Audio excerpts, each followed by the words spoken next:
Well, regardless. All right, hey, hello everybody, and welcome to the bonus episode of Trails of Cold Steel 3, where today I'm going to be doing a bunch of reading and whatnot. Pretty much just going to be reading all the books that I didn't read during the main game, so Heartless Edgar. I think the Black Records, I'm going to be rereading the whole thing again. What else? And a couple of other small books as well. So overall, I'm going to be reading like 200 pages worth of stuff today, which is going to be crazy to think about. But here we are. And I'm also afterwards going to be giving my review of the game and kind of like where we're going to go next, because I have two plans right now on the table as to what I want to do next. So one plan involves CS3 happening like soon. And then another plan, that's really quiet. That's better. And then another plan involves CS4. Did I say CS3? I meant CS4. Another plan has CS4 starting in the new year. I don't actually know yet, but I will let everybody know on Twitter as soon as I find out.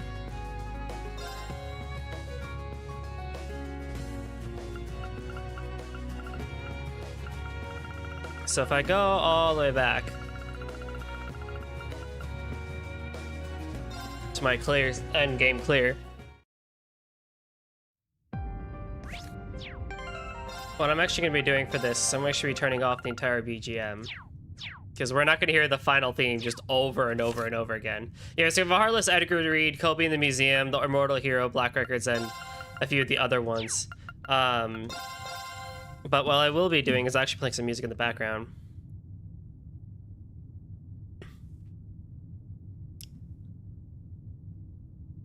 I will post links to everything that I'm playing as I chat, or as we go. So this is what we're going to be listening to first. Forever Great Anglerfish. Hang on, what is this? I need to find out what this is first. I have a few YouTube things that I have. Forever Great Anglerfish. Oh yeah.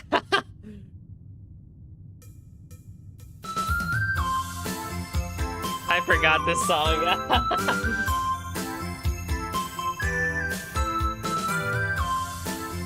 Nah. Okay.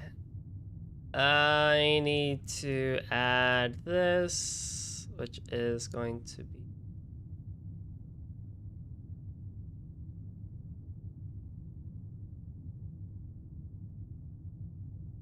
Come on, OBS, work with me here. There we go. Close that. I know.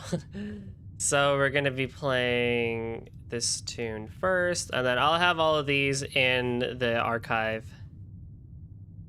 as we go.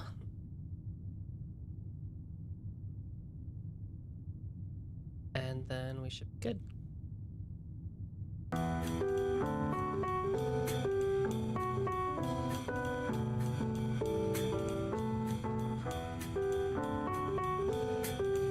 It might not entirely fit the mood, but it'll always be fun. So yeah, stick around for those who are interested in the book reading. Otherwise, I guess if you guys aren't, you can come back in like an hour or so. Like, I'm not gonna force anyone to sit here while I just read a bunch of books to you. If I'm being 100% honest, but all right, let's just get into it. Heartless Edgar has 10 chapters, so we have a lot of reading to do.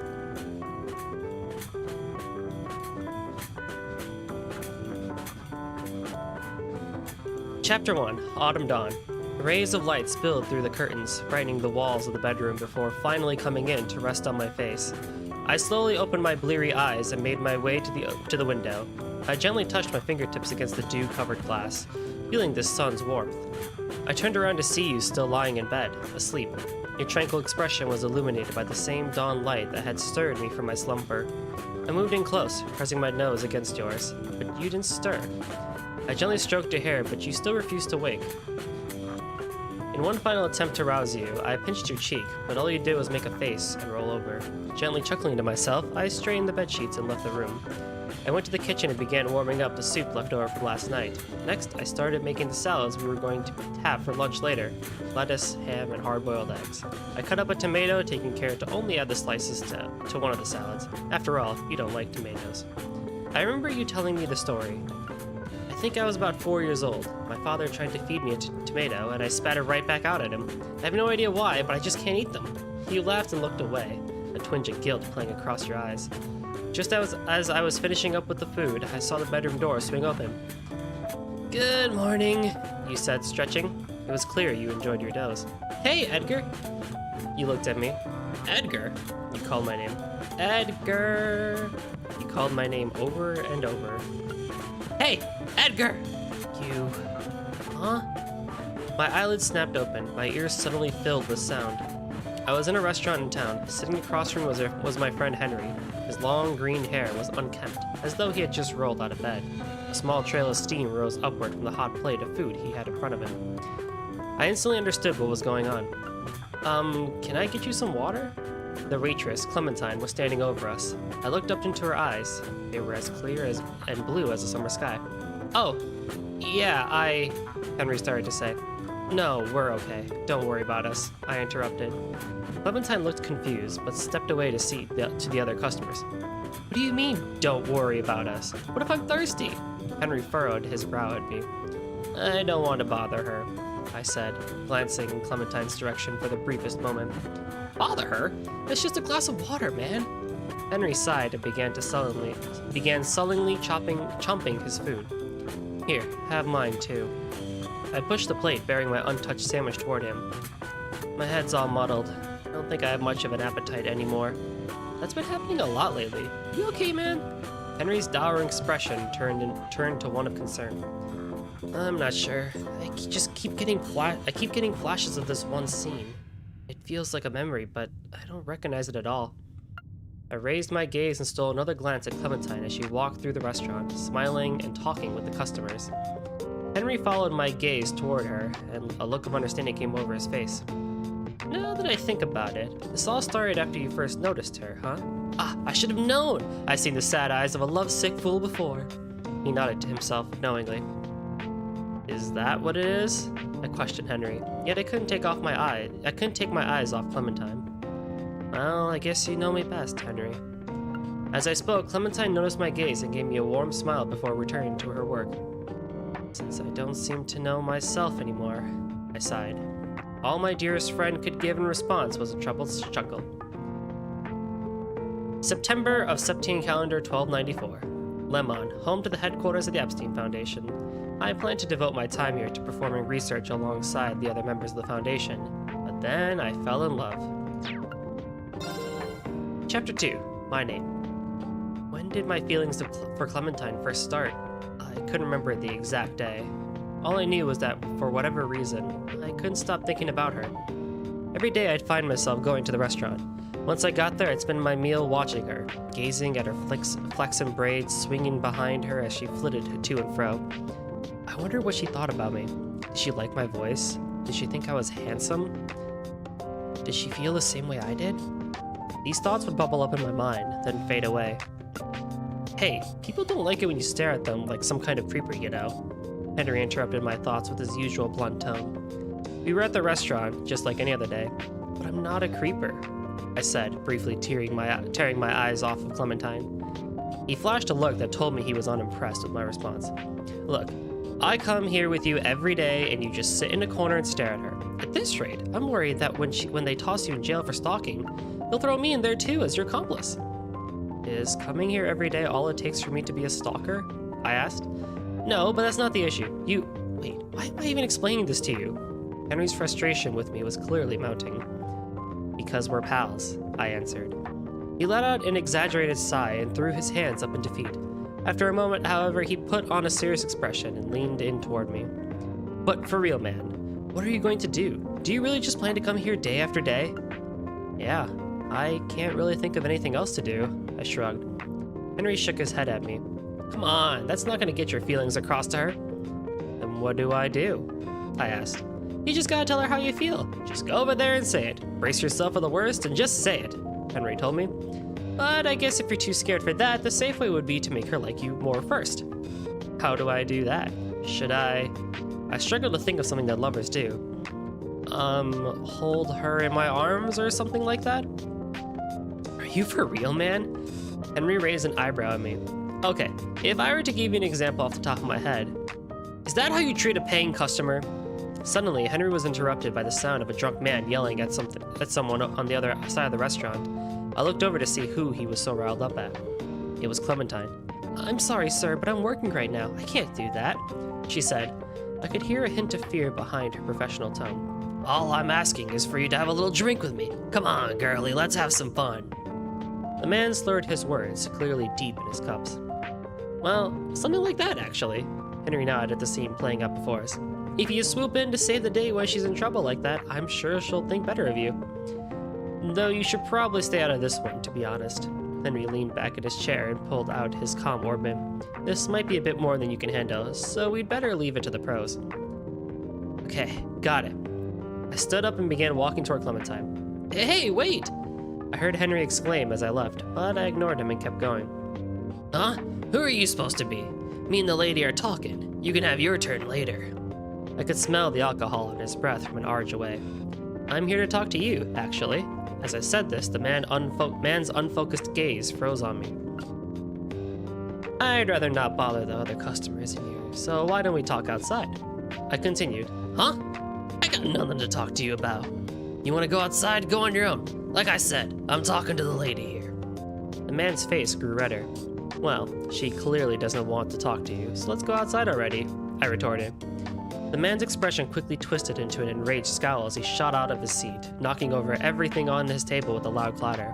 It turned out he was much bigger than me. Don't try and act too big, you little shit, or you're gonna get hurt.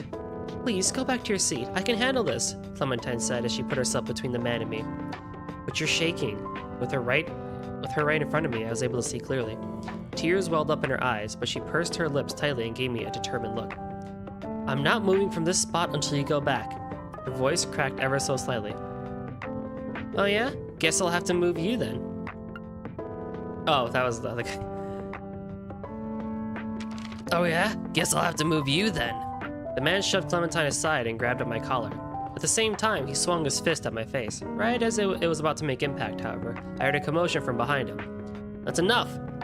Several sets of hands grabbed him, stopping his punch mid-swing and holding him in place. We got a report of a disturbance. Both of you, stand down! One look of their shining badges was all I needed to figure out what was going on. We're from the Bracer Guild. You're coming back with us to our guild branch, where we're all gonna have a nice chat, said one of the Bracers. Bracers? Hold on a second, we weren't fighting! The man quickly let go of me.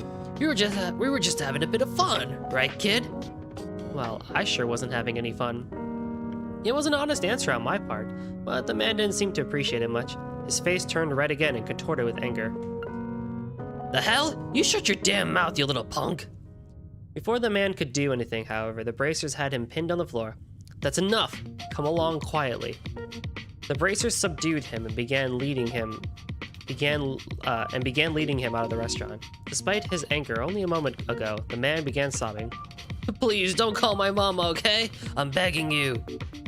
I watched them walk out the door. Just as I was about to turn and check on Clementine, one of the Bracers put his hand on my shoulder. He was a well-built man, and it was clear from his expression he took his job seriously. I would later learn his name was Boris. You guys are lifesavers, I turned to him and said. Thanks for taking care of him. We have to bring you in too, you know, Boris said as he tightened his grip on my shoulder. After all, both parties are to blame when a fight breaks out. Didn't they teach you that in school? Both parties, huh? I said, absent-mindedly. Everything that had gone on the past few minutes had overwhelmed my mind a bit. As I was lost in my daze, Boris led me out of the restaurant with the other Bracers. After Edgar left the restaurant with the Bracers, Clementine just stood there, shocked. Sheesh, sorry about the commotion my pal caused, said a voice from behind her. Sometimes he gets so stubborn, not even I can stop him. He just runs off and does whatever he feels like. He can be kind of a pain. It was Henry. He let out a chuckle at the results of Edgar's clumsy attempt at heroism. Clementine simply stared at the door Edgar had been escorted through moments ago, however. Noticing this, Henry's laughing tapered off awkwardly. Are you okay? Who is he? She asked. Huh? Your friend. What's his name? Clementine continued to gaze at the doorway as she asked. Oh, right, Henry stammered, slightly flustered by the unexpected question. It's Edgar. Edgar. Clementine mumbled to herself. I didn't get to thank him. Watching Clementine lost in her thoughts, Henry could only manage a wry grin. Chapter 3. The Setting Sun. The Bracers' questioning went by quickly, and they released me once I was able to explain the situation. The other man was released as well, though not before a stern lecture. Sheesh, you're a real pain, you know that? When I ran into Henry the next day, he was already annoyed with me. I told you to wait, didn't I? He said, the crease in his forehead growing. What would you have done if you got hurt butting in like that? What even processed you to jump in anyway? Usually Henry didn't lay into me like this until much later in the day. Clementine was in trouble. You told me if I helped her, she'd like me, right? I responded. A flash of anger spread across Henry's face. This was his usual reaction when my matter-of-fact responses got under his skin. Sure enough, it was quickly replaced with his usual look of exhausted resignation. After you left, she asked me for your name, and I told her. Oh, thanks. Despite my dull response to Henry, my mind started racing. Now you've gone from just another customer to that crazy guy who almost got beaten up, he said, with half a smirk. She was disappointed she didn't get the chance to thank you. Really? My head started swimming at the news. When I stepped into that argument, I could see she was shaking, I said, thinking back. Well, of course she was, Henry said. Anyone would have been scared in a situation like that. She must have had a pretty strong will to keep her cool like she did. Yeah, I said. I think she's a strong woman. If something like that happens again, I want to be there to help her. Oh yeah? Henry shot me a sardonic look. Well, I'm not gonna save your ass next time. Huh? My head suddenly stopped swimming, and the gears in my brain started turning at full speed. You're the one who called the Bracers, I said, thinking back to the night before. I had seen him take out his comm ornament before I got up. Yep, I'm just glad they got there before someone got his face caved in, he grinned. You're a real pain in the ass, Henry, but you're a good guy at heart, I smiled back at him. Right? He started to laugh, before realizing what precisely I'd said. Wait just a second, who's the pain in the ass here? I went to the restaurant that afternoon. Clementine noticed me coming in and hurried over. This way, I'll show you to your seat, she said with a smile. I followed her to a corner of the restaurant. The table had been set up away from the other customers.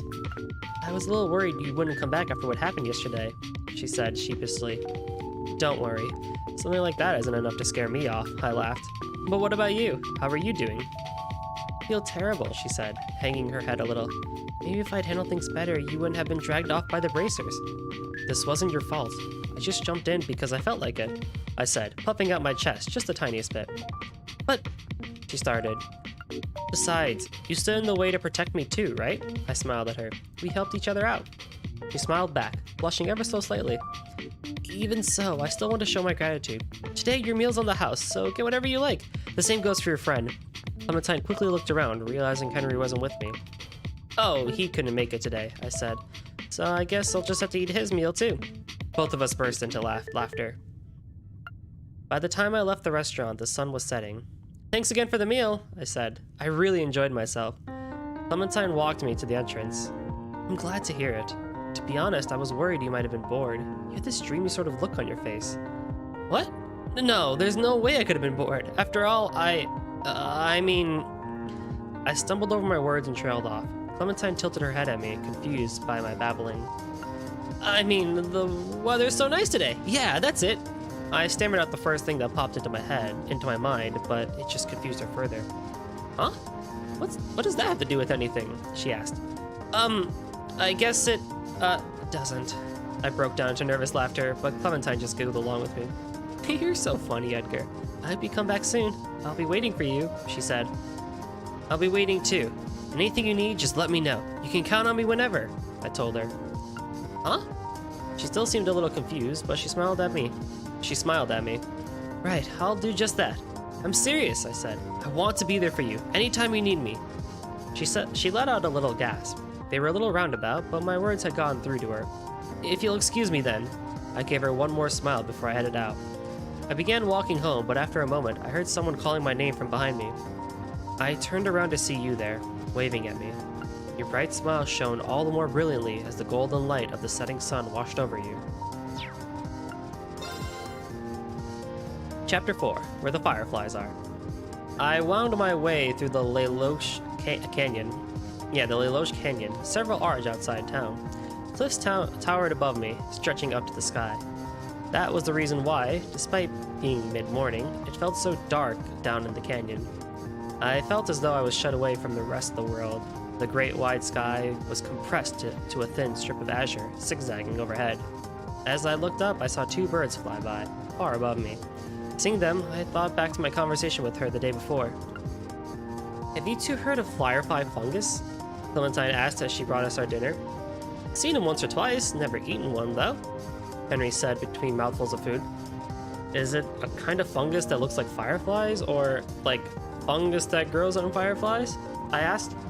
Henry, in the middle of a big gulp of water, did a spit take, spraying watery bits of his dinner here and there. What kind of question is that? He coughed up more of his drink. You really think there are fireflies with a bunch of fungus growing all over them? That'd be gross, man. I actually thought there were fireflies like that, but I kept it to myself. Lately, I've been thinking of making a new dish with some more exotic ingredients like firefly fungus. Clementine explained as she cleaned up Henry's mess. If I'm able to whip something up, would you like to try it? Of course, I responded instantly. Henry stared at me, dumbfounded. You signed up for that really quick. For all you know, these mushrooms could be straight up nasty. Hearing that, Clementine frowned angrily. It was actually pretty rare to see her like that. They won't be after I'm done with them. I promise, I'll make something extra delicious. But you can't even get them in this town, right? Said Henry.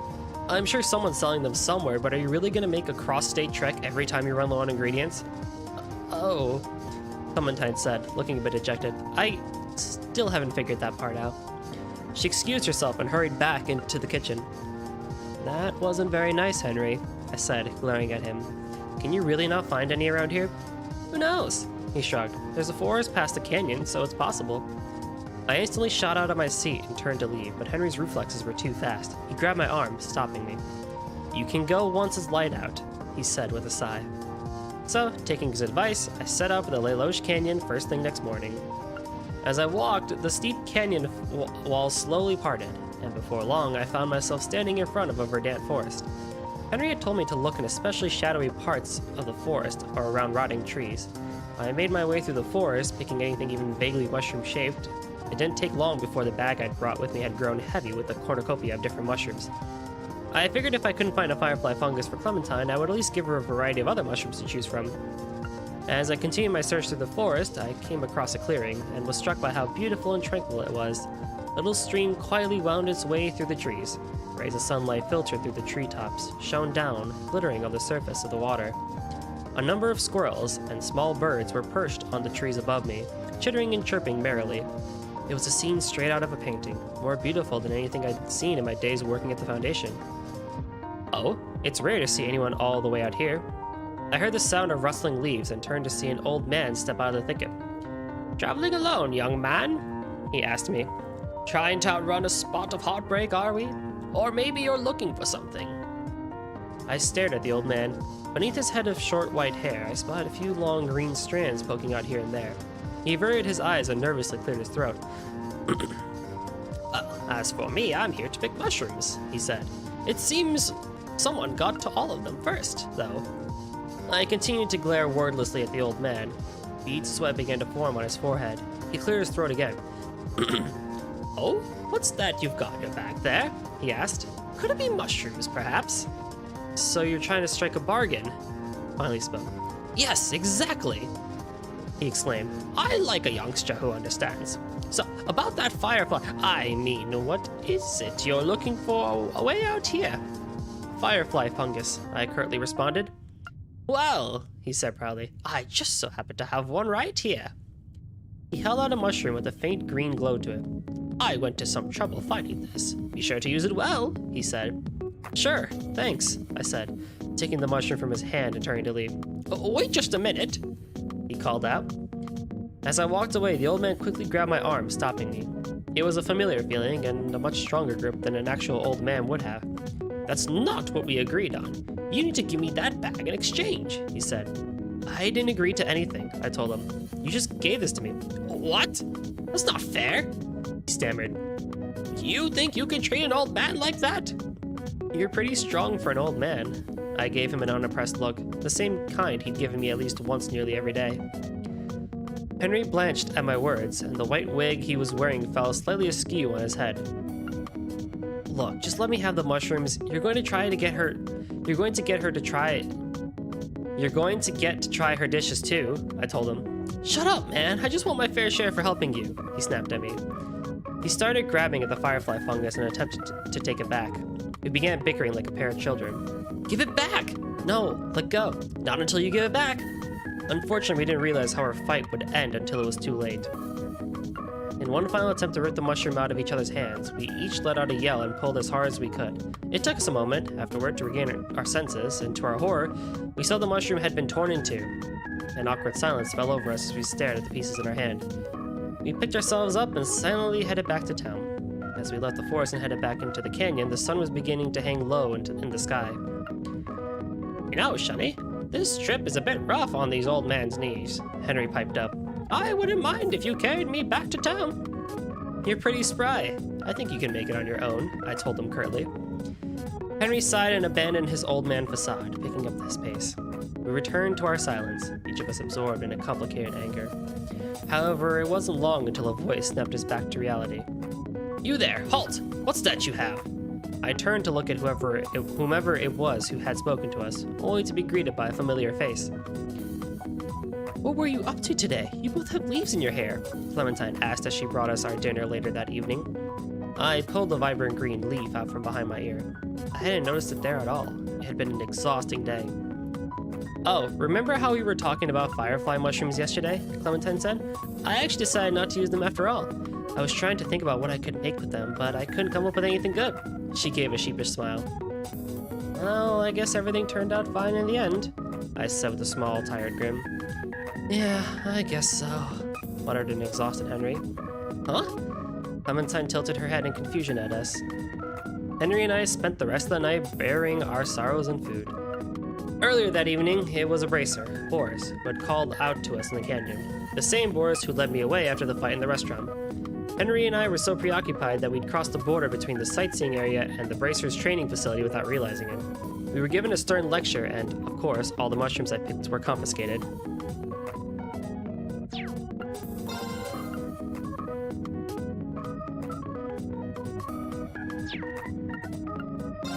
Chapter 5. Real Trust. "Hey, those Shooks didn't have another training facility around here, do they?" Henry asked. "If you keep talking like that, they won't help you the next time you're in trouble," I responded, keeping my eyes on the water. "Man, who cares?" Henry huffed. "They're just a bunch of stubborn hard-asses who'd stomp all over people's hard work."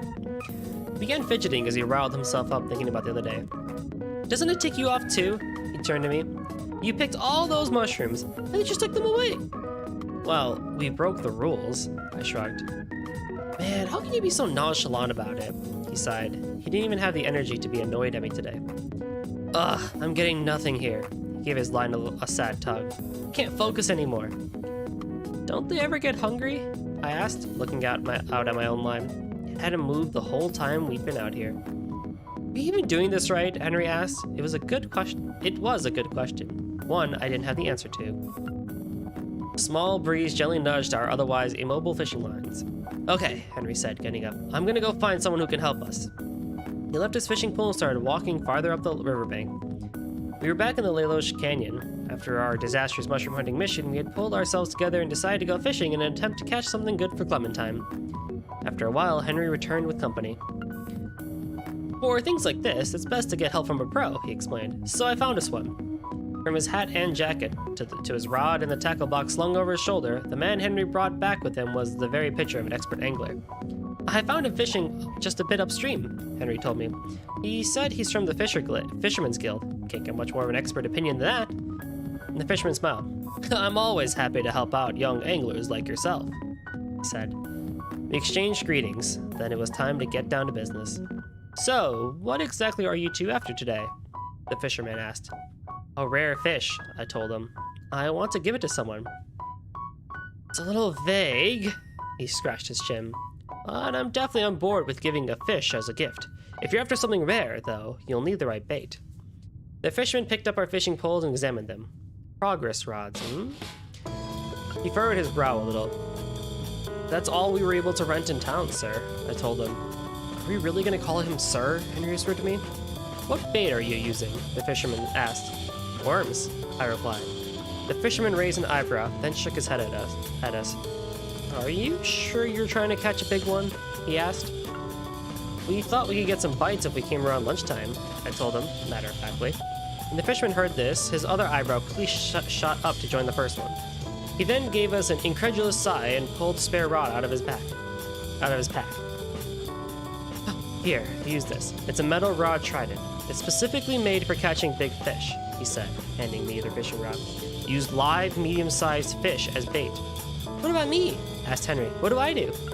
You'll be catching the bait fish, the fisherman told him. You can use worms for that one, but you'll need to go to another spot to catch it. Henry seemed to be a bit disappointed he got the less important job, but he did as he was told and moved a bit downstream.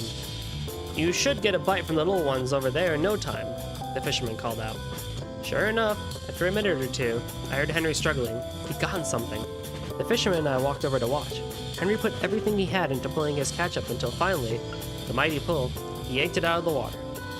Droplets of water flew into the air, sparkling in the sun like diamonds. His battle won, he hoisted his prize up to get a better look at it. A boot? Henry's face puffed up with indignation. He angrily tossed the boot to the ground and sucked for a few minutes before he cast another line. Eventually, he caught some smaller fish, and I prepared them as bait for the metal rod trident. I cast my new line and waited. 10 minutes later, I felt a sharp tug on the line. My rod started to bend. A shadow appeared in the water, and the surface of the river began to thrash. I waited until the line stopped moving, then tugged with all my strength. A huge fish flew up from the river, dragged it to the shore, and held it up for everyone to see.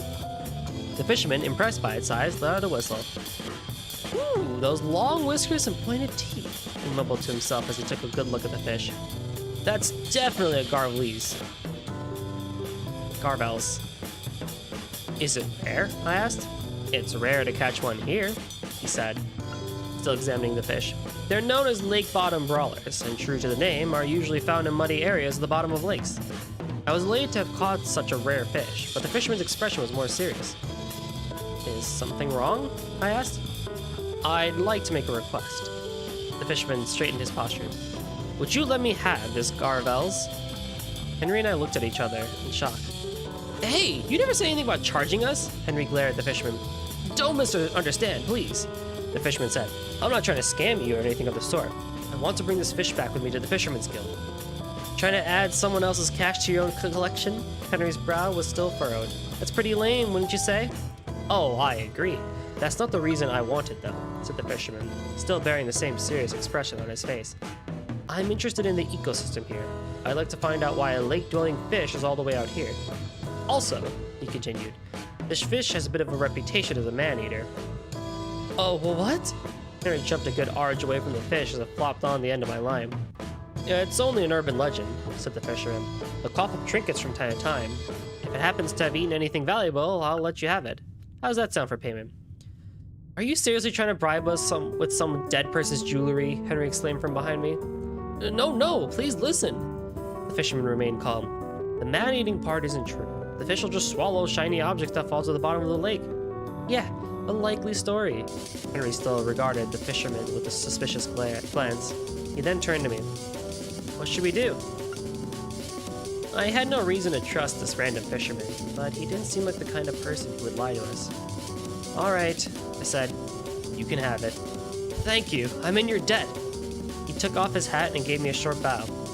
Where will I be able to find you to deliver your payment? We're usually in the restaurant in town, I told him. Understood. I'll be back in a few days, the fisherman said as he began to pack up his supplies. I need to transport this fish quickly, so I'll be headed out now. I took another look at the fish. Will this fish die from the research you're going to do? I asked. The fisherman simply laughed at my worried expression. "Oh no," he said. I'll see to it he's well taken care of." He waved to us one last time before heading off, the fish in tow. "You really think it's a good idea to trust that guy?" Henry asked as he watched the fisherman leave. "You know there's a chance we'll never see him again, right?" I bet that fish is happy when to someone like him," I said, mostly to myself. "What are you talking about, man?" said Henry, raising an eyebrow at me. "If you're right and he never comes back," I shrugged, "then that's just how it is. We'll just have to go fishing again." "Just like that?" Henry sighed. "I'm a little jealous of how nonchalant about it you are." "Do you know why I like Clementine so much, Henry?" I asked. "Huh?" Henry seemed taken aback by the question. "I have no idea why myself," I admitted. "That's just how it is." With that, we started packing up and heading home. Henry was silent for the entire trip back. Chapter 6. Things I Want to Protect. Memories are strange things. I heard you speaking to me from far away. We make memories, both good and bad, and then without realizing it, we forget them. I said nothing. But it seems like the angry, sad, and bitter memories are the ones that stick around the longest. I remained silent. If that's true, then I want you to be by my side for every clumsy mistake and awful day I have, because I want to remember every moment I spend with you. Edgar? The voice struck my mind like ripples on a still lake, and my consciousness slowly returned to me. I was walking through the canyon. Clementine was at my side. We had just finished delivering food to the Bracers training facility, and we're on our way back to town.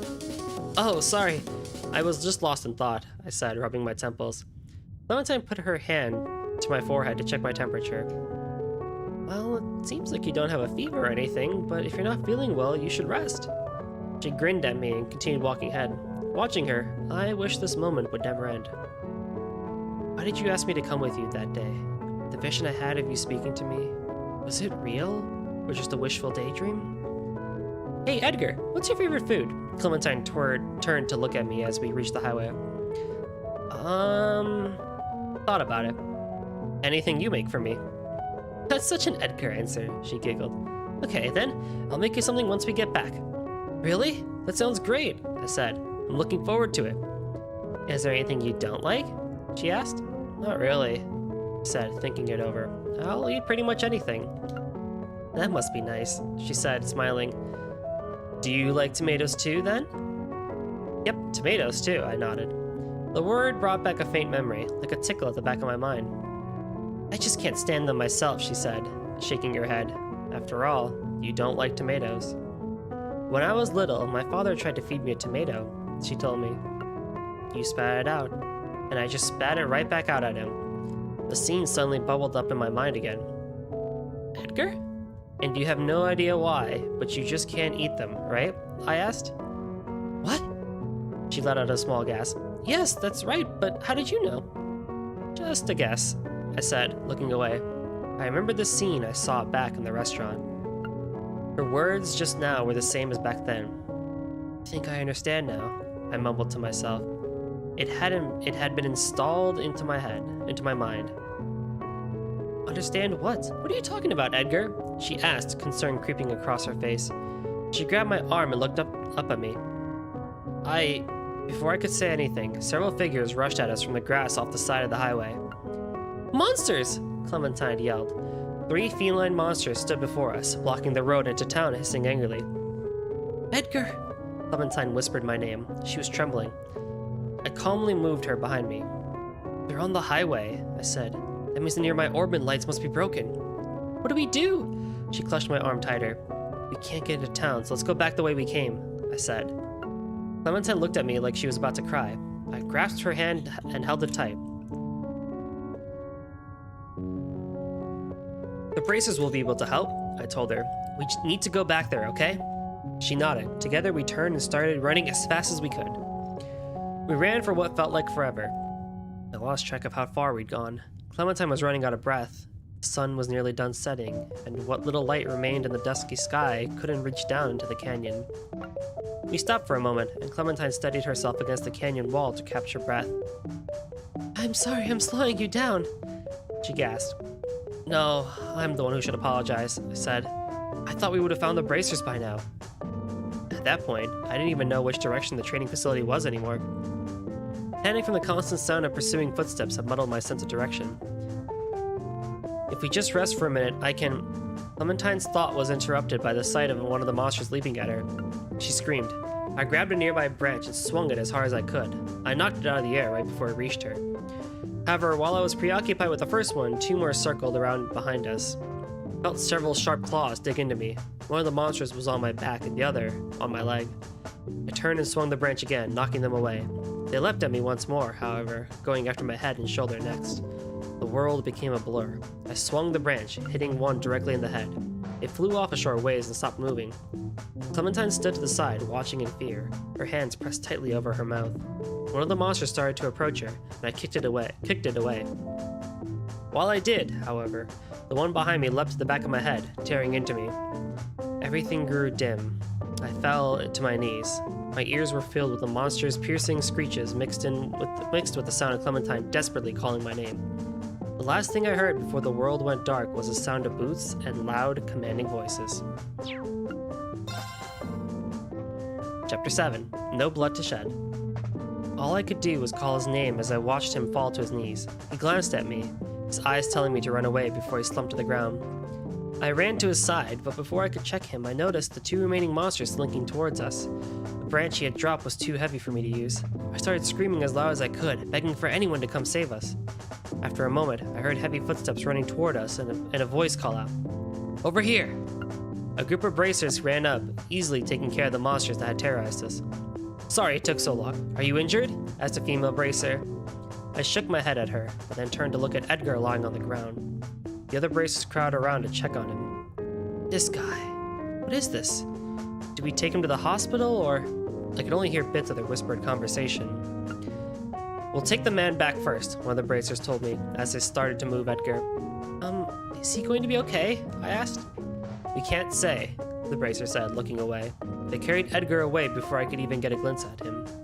The rest of the bracers stayed behind to escort me out of the canyon. "We're sorry you had to go through that. We'll get those orbit lights fixed as soon as possible," the female bracer said. She told me her name was Bella. When we finally got back to the restaurant, Bella looked at me with a solemn expression on her face. "I'd like to apologize again for not getting there sooner." She lowered her gaze. "But that young man protected you, didn't he?" "Edgar's a strong person," I said, forcing a sad smile. After what felt like a long silence, one of the other bracers spoke up. "His name was Edgar?" he said. I thought he looked familiar. He was that guy with the bag full of mushrooms. The bracer introduced himself to me as Boris. He was trying to bring a ton of mushrooms back with him, but he picked them from a restricted area, so we had to confiscate them all. "Yeah," Bella said. "He was really reluctant to give up that firefly fungus. He said someone important to him wanted it." "That reminds me," said Boris. "I first saw him when we broke up that fight here at this restaurant, huh? He told us he was trying to protect someone." "I wonder if he was talking about the same person," Bella mused. He turned to look at me. "Huh? Are you okay?" Tears were streaming down my face. "Oh," she said, and realized what was going on. She hugged me. "We'll do whatever we can to make sure he recovers." Even so, I couldn't stop my tears from flowing. The next morning, I took the day off and headed to the hospital. I gave them Edgar's name at the front desk and asked for his room number. To my surprise, they couldn't find him. I asked them to check again, and they eventually found a nurse who was there the day before. She told me Edgar was brought in, but was quickly moved to another location. So I headed straight there. In no time, I was standing before the Epstein Foundation's Intellectual Development Research Center. This didn't seem like the kind of place anyone would take an injured person to be treated, so why was Edgar brought here? I steeled my courage and walked into the building. Inside were a number of people wearing white lab coats and exchanging information on clipboards. I was completely out of my element, but kept going anyway. I spotted a reception desk and approached the woman sitting there. "I was told a man named Edgar was brought here," I said. The receptionist looked at me as though I'd grown a second head. "They told me at the hospital that an injured man named Edgar was brought here last night," I repeated, a little more firmly. "Which room is he in?" "I haven't heard anyone like that being brought here," she furrowed her brow at me. "If you can't tell me where he is, can you at least let me know if he's here or not?" I told her. "I'll wait here as long as I need to." "I'm sorry, miss, but I'm going to have to ask you to leave," she said, glaring at me. "Like I said, I'm going to wait right here until you tell me where he is," I repeated, raising my voice a little. My outburst caused some of the others in the lobby to stop and turn their heads. Suddenly, I heard a voice from behind me. You're right. He is here. Of course I'm right. I turned and let out a short gasp. His voice belonged to Henry. He was wearing a wrinkled lab coat, and his long, scraggly hair was tied back in a ponytail. I'm so glad to see you, I breathed a sigh of relief. I'll take care of things from here, Henry said to the still irritated receptionist.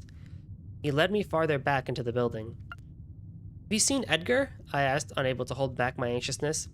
Yeah, he replied, but seeing him's about all you can do at the moment. We stopped in front of a large, sturdy door. Henry swiped a key card on a reader, and the door slowly opened.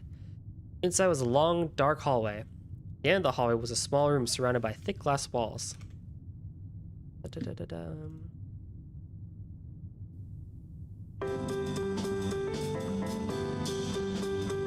Hey Takada, how's it going?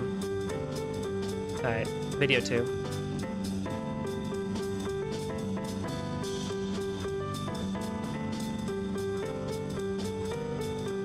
As we approached, I saw him, lying on a white slab inside the glass room.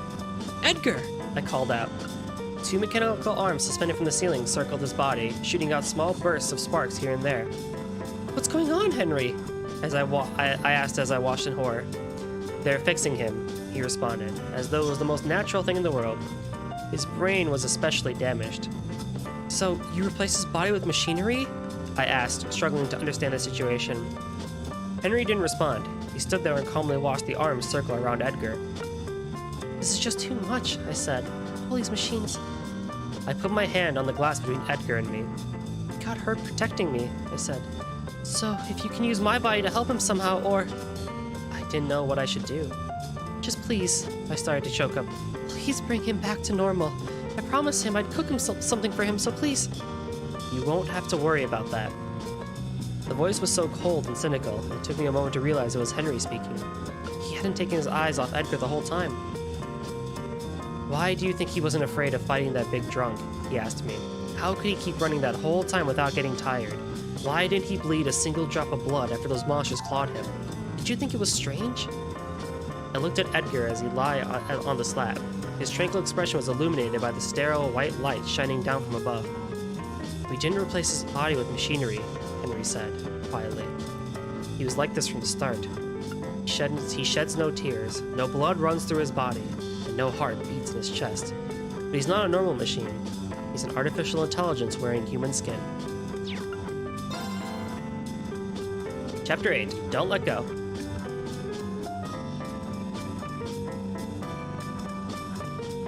I don't understand, I stammered. What are you talking about? My head spun as I struggled to comprehend the reality of the situation. Henry turned to look at me and began explaining. Artificial intelligence, a machine that works like a human brain. He's far more advanced than a simple automated contraption. I stood there silently, in a daze. The Epstein Foundation has made a lot of advancements in this area recently, he continued. Right now we're focusing on situation assessment and language skills. I couldn't find any words to respond to him. The body has a device that functions like a stomach, so he can even eat too. He didn't get any nourishment from it exactly, Henry said, shrugging, but it was important for him to at least act like a human.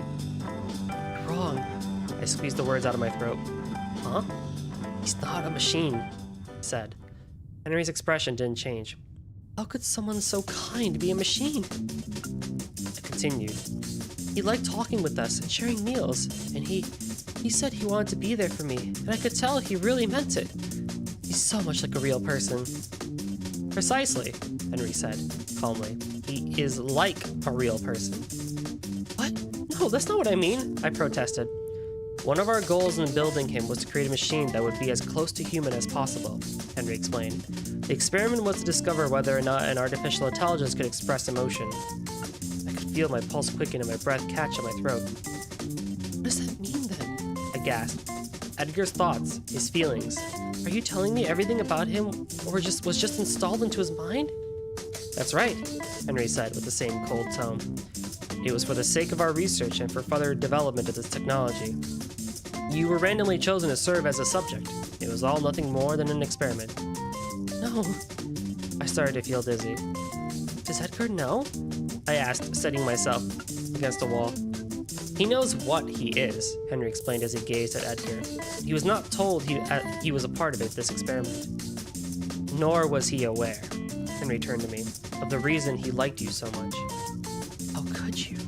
I asked, my anger starting to build. How could you know all that and just sit by and watch him? Henry remained silent and turned his gaze back to Edgar. You're his best friend, aren't you? I continued. You two did everything together. How could you betray him like this? You still don't get it. Henry's words were sharp and cold. Between humans and machines, friendship, let alone love, is impossible. The experiment needed an observer. Our friendship was nothing more than a scenario to facilitate that. All I did was play the role I was given. Henry sighed. He suddenly looked exhausted. Do you understand now? He asked. Edgar is an intricately constructed machine made to mimic a human. There were so many things I wanted to say, but I couldn't manage to force any words out. The gentle face of his kind voice, the feeling of his hand gripping mine as we ran. Didn't all those things come from Edgar himself? Were they really all engineered in a lab? I had to accept reality, but the more I thought about it, the more my mind resisted thought. I regained my composure and faced Henry. He looked at me with cold eyes, but behind that cynical, icy stare, I felt like I could sense something else. Sadness, maybe? Are you really okay with that? I finally spoke. Can you just pretend all the days you spent with Edgar never really happened? None of them were real to begin with, he replied. Can you forget everything he said to you? I asked. The look on his face as you two walked with each other, every meal you shared with him? Henry didn't respond. He silently turned back towards Edgar as he gazed through the glass at his friend's profile. The sadness in his eyes returned. After a few moments, he spoke. Edgar was always honest and loyal, he said, quietly. He cared about us, and he brought people together. Once I realized that, there was no doubt in my mind he had become human. Henry slowly closed his eyes and gently touched his fingertips against the cold glass. If there's one thing we didn't expect to happen, on the other side of the glass, when the mechanical arm stopped moving, it was for his personality to develop to such a degree. At some point, he began to feel like a human himself. The other mechanical arm stopped and the room fell silent. I was running through a thick fog. Someone was holding my hand, pulling me forward. Was I in the forest? Yes, that must have been the case. Where was Clementine? Had the bracers come for us? Did she make it back to town safely?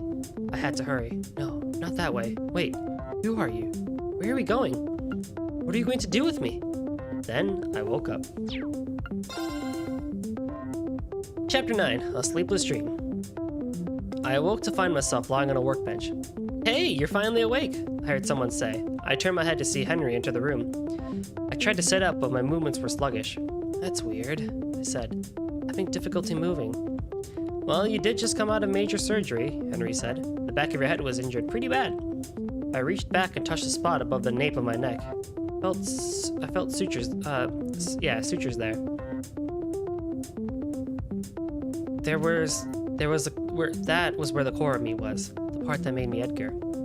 What about Clementine? I asked. Is she okay? Just a few scratches, Henry told me. She's fine. Good, I breathed a sigh of relief. So the bracers made it in time. Henry nodded with a soft smirk. I want to see her, I told him. It's safe for me to move? I didn't wait for a response, however. By the time the words had left my mouth, I had already gotten down off the workbench and began walking toward the door. I told her, Henry said quietly, about you. The words stopped me in my tracks. She came here to see you after she couldn't find you at the hospital, he said.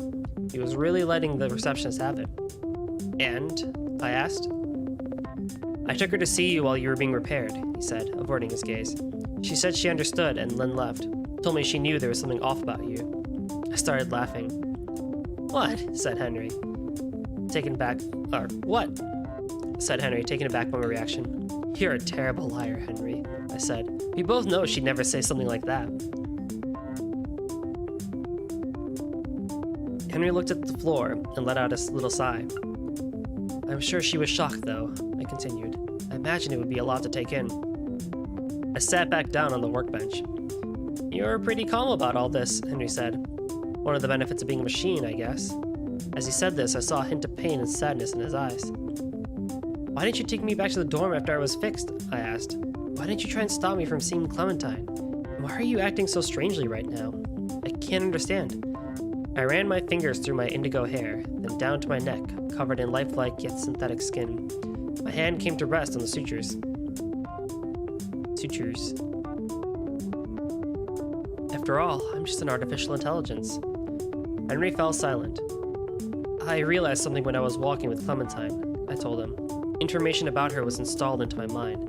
The kind of food she doesn't like, stories from her childhood, even images of her smiling face. It was just random information to get me to focus on her, I continued. Or at least that's all it was supposed to be. I guess something unexpected happened. Henry continued to stand there silently, listening to me. Those times where my head felt muddled and I had strange visions, I went on. Those were my own hopes getting mixed in, weren't they? My own desires. Wanting to talk to her, wanting to be with her. Henry didn't say anything, but I could still see the sadness in his eyes. Does any of that change what's going to happen now? I asked. You're pretty chatty after your surgery, huh? Henry said, quickly putting on a tired smile. The experiment you were part of is now over, he said as he walked toward me. This stage of it anyway. The results show some danger. He stopped right in front of me and looked me in the eyes. They decided up top that an AI that develops self-consciousness is too difficult to manage, he said. Your thought data is going to be removed and analyzed. Then you'll be given a new personality and appearance. After that, the experiment will continue. What about you, Henry? I asked. Is that what you want? It is, he said, averting his gaze. You're nothing but trouble. I signed up for this experiment to advance my career. Why else would I babysit some artificial intelligence? Now that the experiment's over, my job here is done. So, I'm too difficult to manage? I asked. Is that what you think, Henry? Yeah, he said. You almost got your face punched in for trying to fight some drunk. You made me chase after you on some hunt for mushrooms we weren't even sure existed. Then you dragged me out to go catch some rare fish and ended up giving it away. I've had it up to here with you. His voice wavered and his face scrunched up, as though he was trying to hold something back. I understand, I said. I'll do what you tell me to, Henry. What? He started. I'm not going along with what the Foundation wants, I told him. I'm just taking my friend's advice. What about Clementine? He asked. I shouldn't see her, I said. It's for the best. Why? All of a sudden, he stammered. Where's that calm, scientific demeanor you had a moment ago? I gave him a small smile. You should hurry up before I change my mind. Henry closed his eyes and his face scrunched up again. No matter what happens to me, I'll still think of you as my friend. That's all, I said as I lay back down on the workbench. Edgar. Henry's voice wavered. It feels as it's been a while since I've heard you say my name, I said. He turned away and began preparing the equipment. I could hear the machinery begin to hum around me. I felt my body getting lighter, threatening to float away. My eyes were open, but I couldn't see anything. It felt like I was the only one there. Suddenly, I felt a pen and paper put in my hands. Henry must have brought them to me to write a letter. I had no idea where to start, though. There was so much I wanted to say, but I didn't know where to begin. My hand holding the pen started shaking. The only lines that made it onto the paper were worthless scribbles.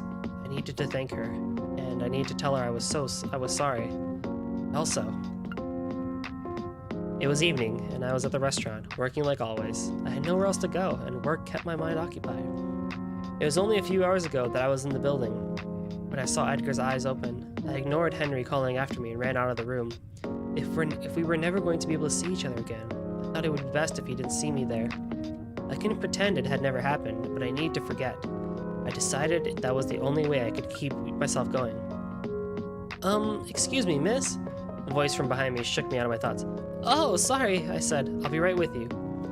I quickly wiped the tears from my eyes and turned around. A middle-aged man was standing at the entrance to the restaurant.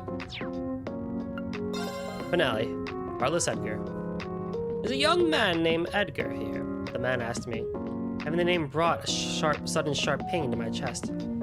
He told me I could usually find him at this restaurant, he continued. I started to tell him, but I stopped myself. He isn't here today. Oh, that's a shame, he said. How about Henry? I shook my head. He let out a disappointed sigh.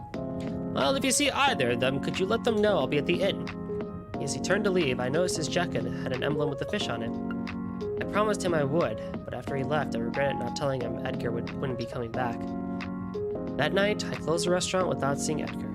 It occurred to me that every night would be like this from now on. I felt an emptiness inside of me. Closing for the day, huh? I heard a voice as I locked the front door and turned to go home. It was Henry. What do you want? I couldn't figure out if seeing him made me more sad or angry. He didn't say anything. He just handed me a folded slip of paper. I didn't read it, he said quietly. I expected him to leave, but he just turned his back to me and stood there. I opened up the paper. It was covered in shaky writing. This is the first letter I've ever written. I can't seem to organize my thoughts, so please forgive me. Machines don't know how to forget. We can faithfully record data or faithfully delete it. That's all. I thought that for someone like me, forgetting would be as easy and simple as deleting a file, not something to regret or mourn. But as I write this now, I'm filled with a strange feeling, like I don't want to forget. It's because I met you, who accepted me, despite the fact that I have no blood in my veins and no heart in my chest. You saw me, not as a machine, but as a person. You brought love and beauty into the life of this simple puppet. Thank you. I'm sure it must be disappointing for us to part like this. I'm sorry for that. The lie I lived is too big to beg your forgiveness for. I only ask that you don't be angry with Henry. Finally, I want to express the feeling I've been holding in my heart since I first met you. May you find all the happiness in the world. That is my true prayer for you. I fell to my knees, crying, gripping the letter in my hands. I couldn't stop my tears, and I didn't care if my sobbing echoed through the dark streets. I didn't care if anyone saw me or what they thought. Edgar! I forced the name out through my sobs. Hearing me, Henry turned around. His eyes were puffy, and he had a pained expression. Please, I looked up at him. Help me. He met my gaze. He hesitated. I understand. I stood alone in front of the door Henry had brought me to. Once we had gotten there, he told me it was as far as he could take me. As he turned to leave, I told him about the man who had come to visit the restaurant. Henry's expression grew serious, but he said nothing as he continued walking. But none of that mattered now. I took a deep breath and stepped through the door. Who are you? The room was filled with researchers in white lab coats. They were huddled around a workbench. Lying on top of the workbench was Edgar. How did you get in here? Shouted one of the researchers. This is a restricted area. Undeterred, I walked forward. Give me Edgar, I told them. Several of them looked at each other and chuckled. Oh, you're that girl who was here the other day, said one. Know that all of Edgar's data has already been extracted for analysis, said another. The Edgar you knew doesn't exist anymore. His feelings were real, I said, my voice crackling. No, said a researcher. That's not possible because artificial intelligences aren't human. They're simply tools, compilations of technology and techniques. Are tools the only thing you care about? I asked. The only things you can see? What are you talking about? Said the researcher. Did you even try to see the bonds he created? I pointed to Edgar. The circle of people he brought together? I feel the same way, said a voice from behind me. The man who had visited the restaurant earlier entered the room. He and I still have things to discuss, he said. I need to thank him for helping me. Another civilian? Exclaimed one of the researchers. What is security doing? It doesn't matter what you say, said another. We're not going to stop our research for such sentimental reasons.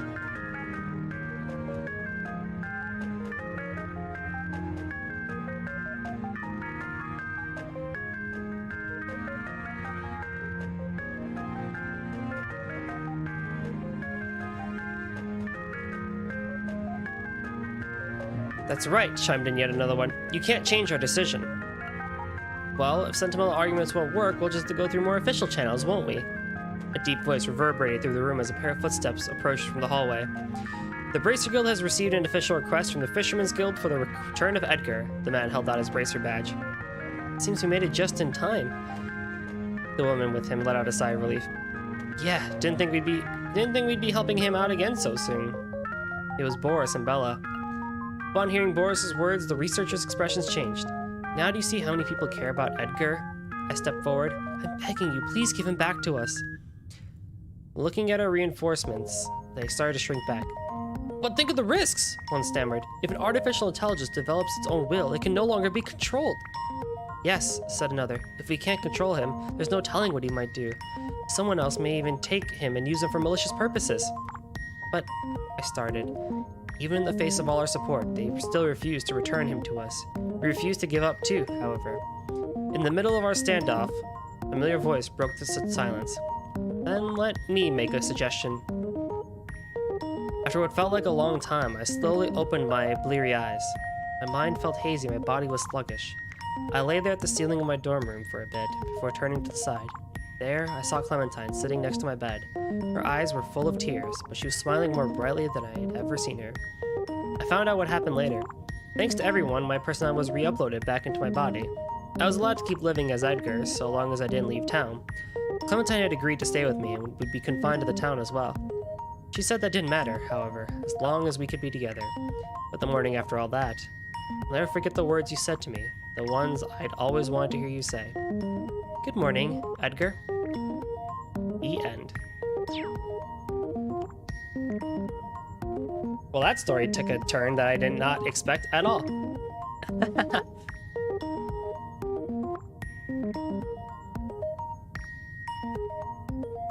It reminds me of Beatless the anime and what's that one key visual novel? There's a key visual novel. I believe it's called, let me see if I can find it.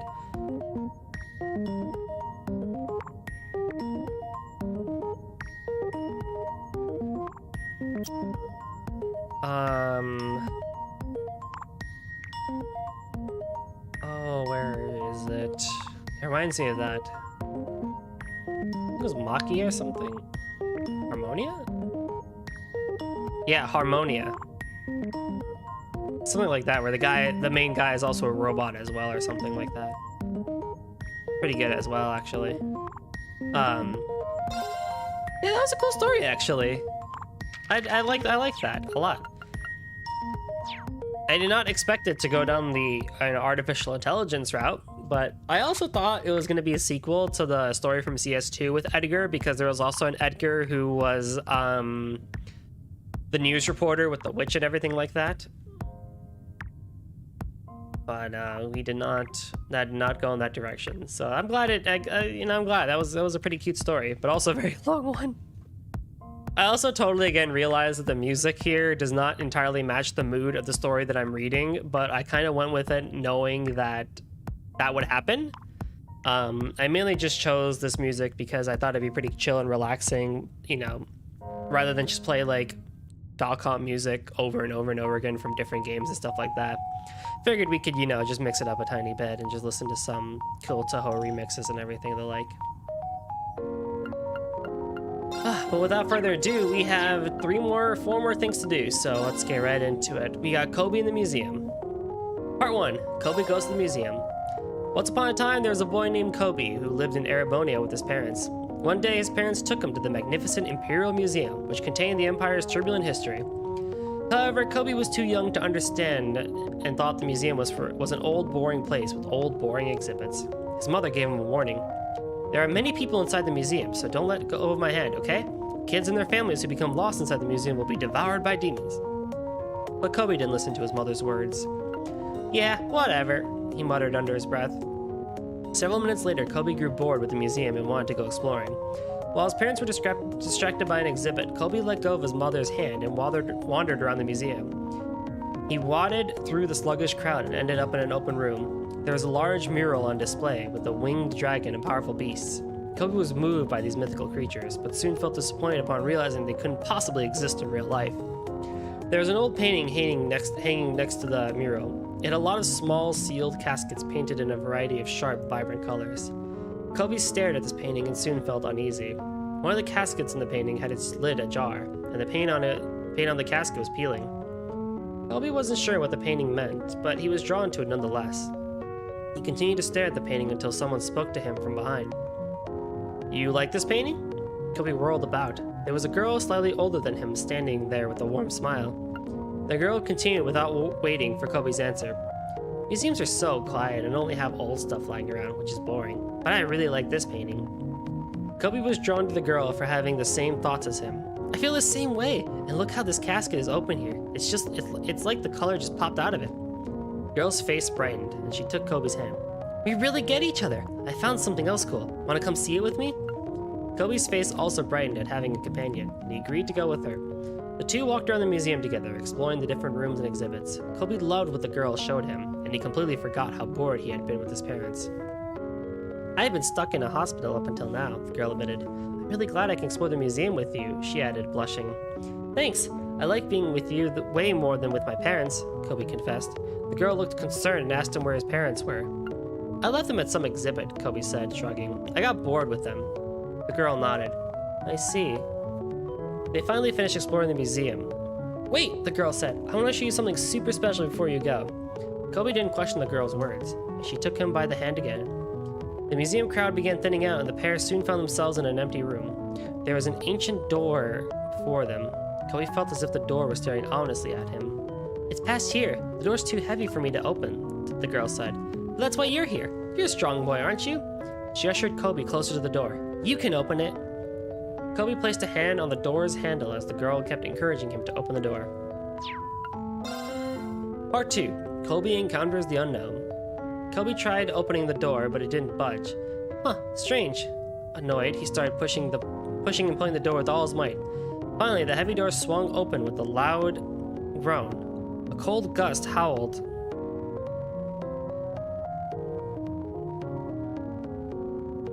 Cold gusts howled at the pair, and they saw a dark stairwell leading underground. There's something super rare down here. Come on! The girl took Kobe's hand once more and started leading him down the stairwell, but Kobe stopped her. Wait, are we gonna get lost down here? We don't know where this leads, and it could be dangerous. Although Kobe had lots of fun exploring the museum with the girl, he was hesitant about exploring underground. The girl looked at him, puzzled. Are you scared? I thought you were brave and strong. Her face fell and she hung her head. This was all that was needed for Kobe's pride to get the better of him. Huh? No way. I just thought you might be scared, yeah. The girl's face brightened. Oh, really? Aw, that's so nice of you. She smiled and led him down the stairwell again. The two continued walking down the dark stairwell, with the girl leading Kobe. We're almost there, she said. Her grip on Kobe's hand was starting to get stronger with every step. Kobe lost track of how long they'd been descending the stairwell, and suddenly the girl stopped. We're here. Kobe stared around. They appeared to be in a room that looked exactly like the painting with caskets he'd seen earlier when he first met with the girl. There were several caskets lined up, with only one with its lid ajar.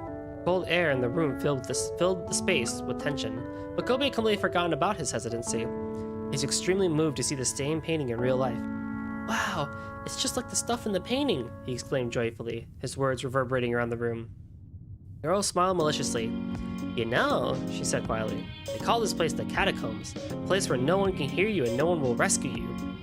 Kobe whirled around at the girl's disturbing words. Suddenly, the girl's sweet, saturnine face began distorting and turned into a black shadow with red glowing eyes.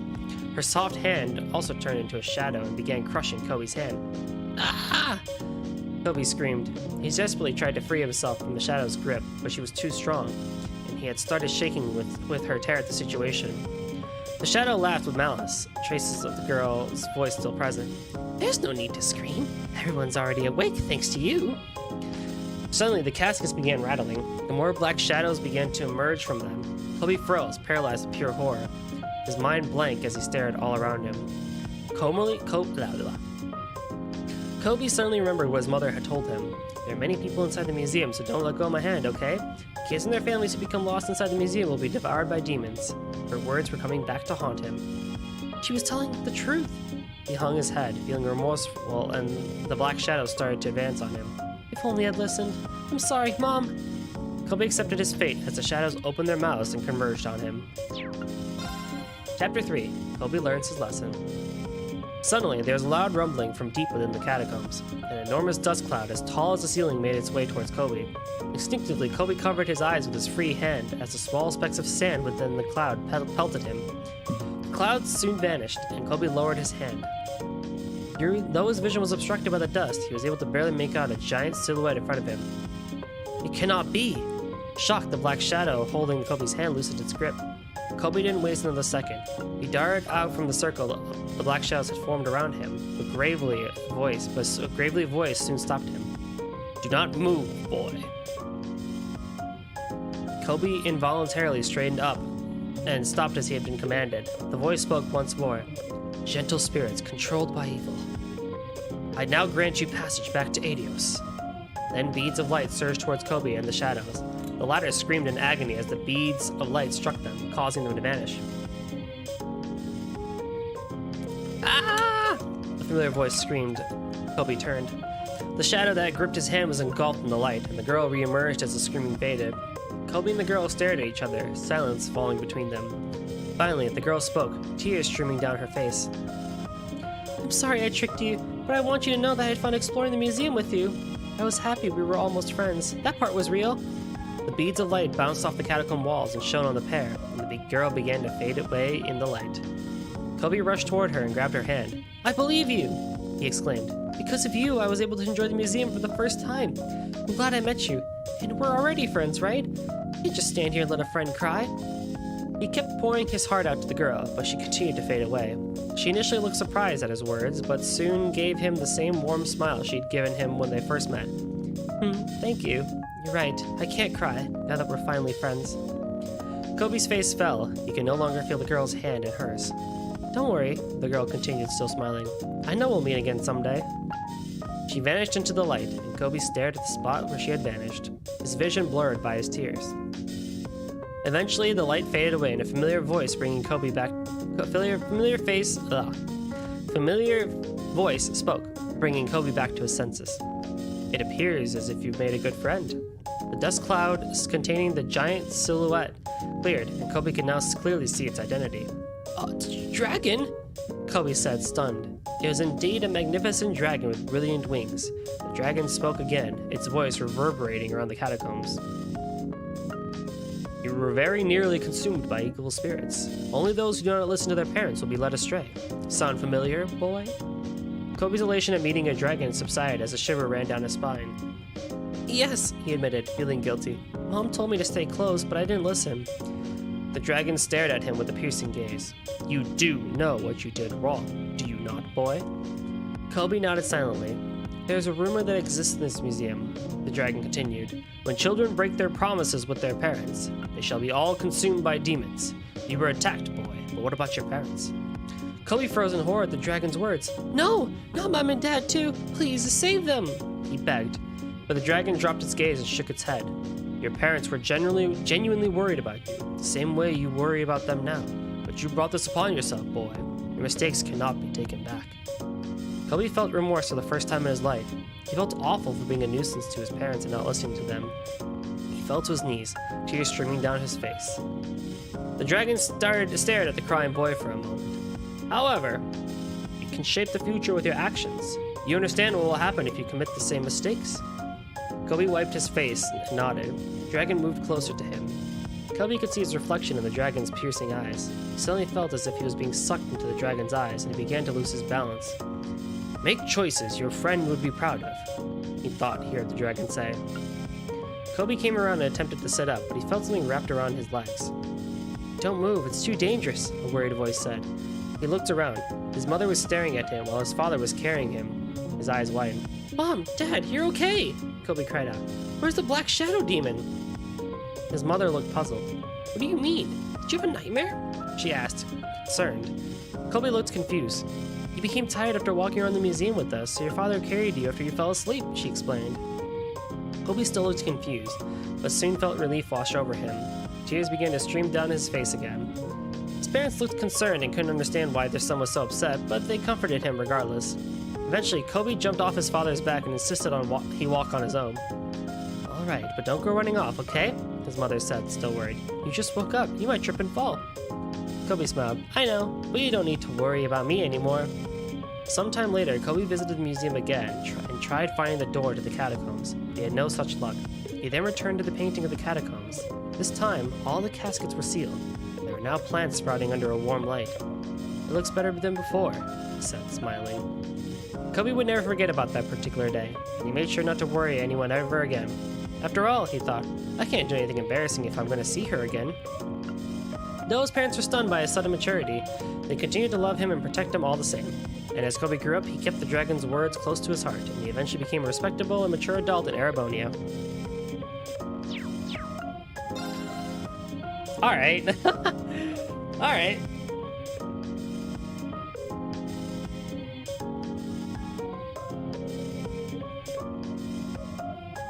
Pretty cute story. Oh.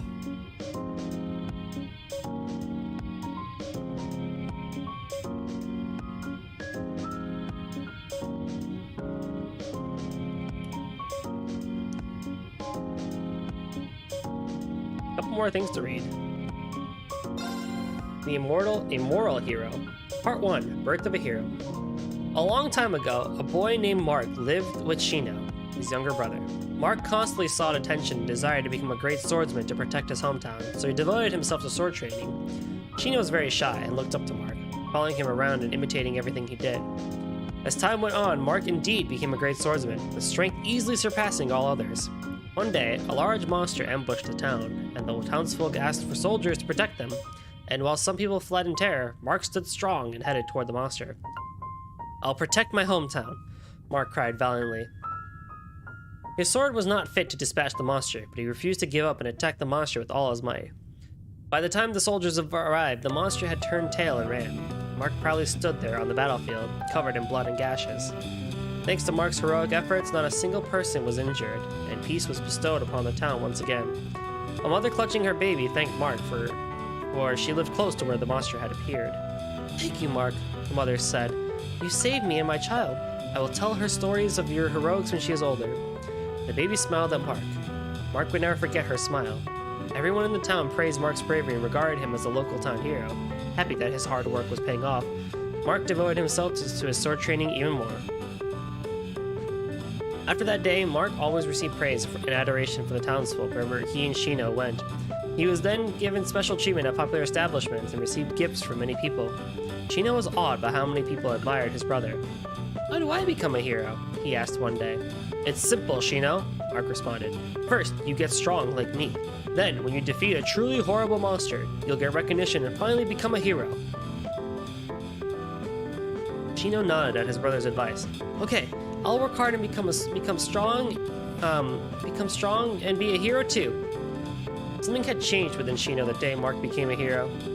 It seemed as if Mark always did everything right, while Shino was destined to fail. Shino had given in to this idea, but he had given up on himself and his dreams in the process. But today, Shino had finally realized his dream, which was to become a hero.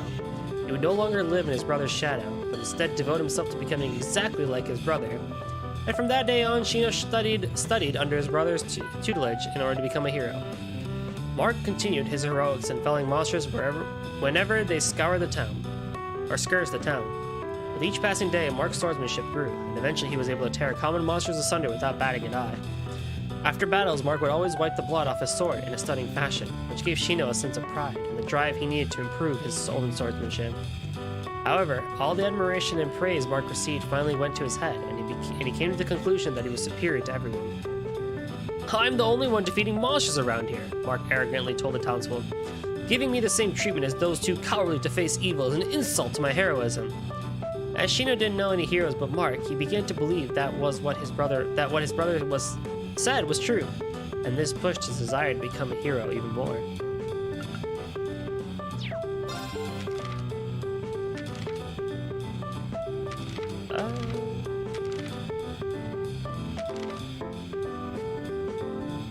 Oh, that was the last page. Okay, yeah. Part 2, Adoration Twisted. Mark continued to defeat monsters every day to protect his status as the local town hero. However, eventually the monsters stopped appearing, meaning that Mark couldn't perform heroic feats as often, and he started losing fans and receiving less praise. "Fine," Mark said haughtily. "If killing monsters here isn't enough, I'll just do something even greater." He believed if he showed the townsfolk even bigger and stronger heroics, they'd treat him like a hero once more. So, Mark started venturing into the forest to dispatch monsters there, in order to boast about his strength and seek more praise. Shino followed him every time, in awe of his brother's feats. One day, a thief appeared in town. Mark easily killed the thief. But believing that wasn't enough, Mark ventured outside the town and killed all the thieves he could track down. Thanks to Mark's heroics, nothing would ever be stolen anymore, and Shino continued to follow his brother and watch him kill without any hesitation. On another day, a burglar came to town, but Mark tailed him and killed him. However, Mark wasn't satisfied with just the burglar's death, so he tracked down the burglar's family and killed them as well.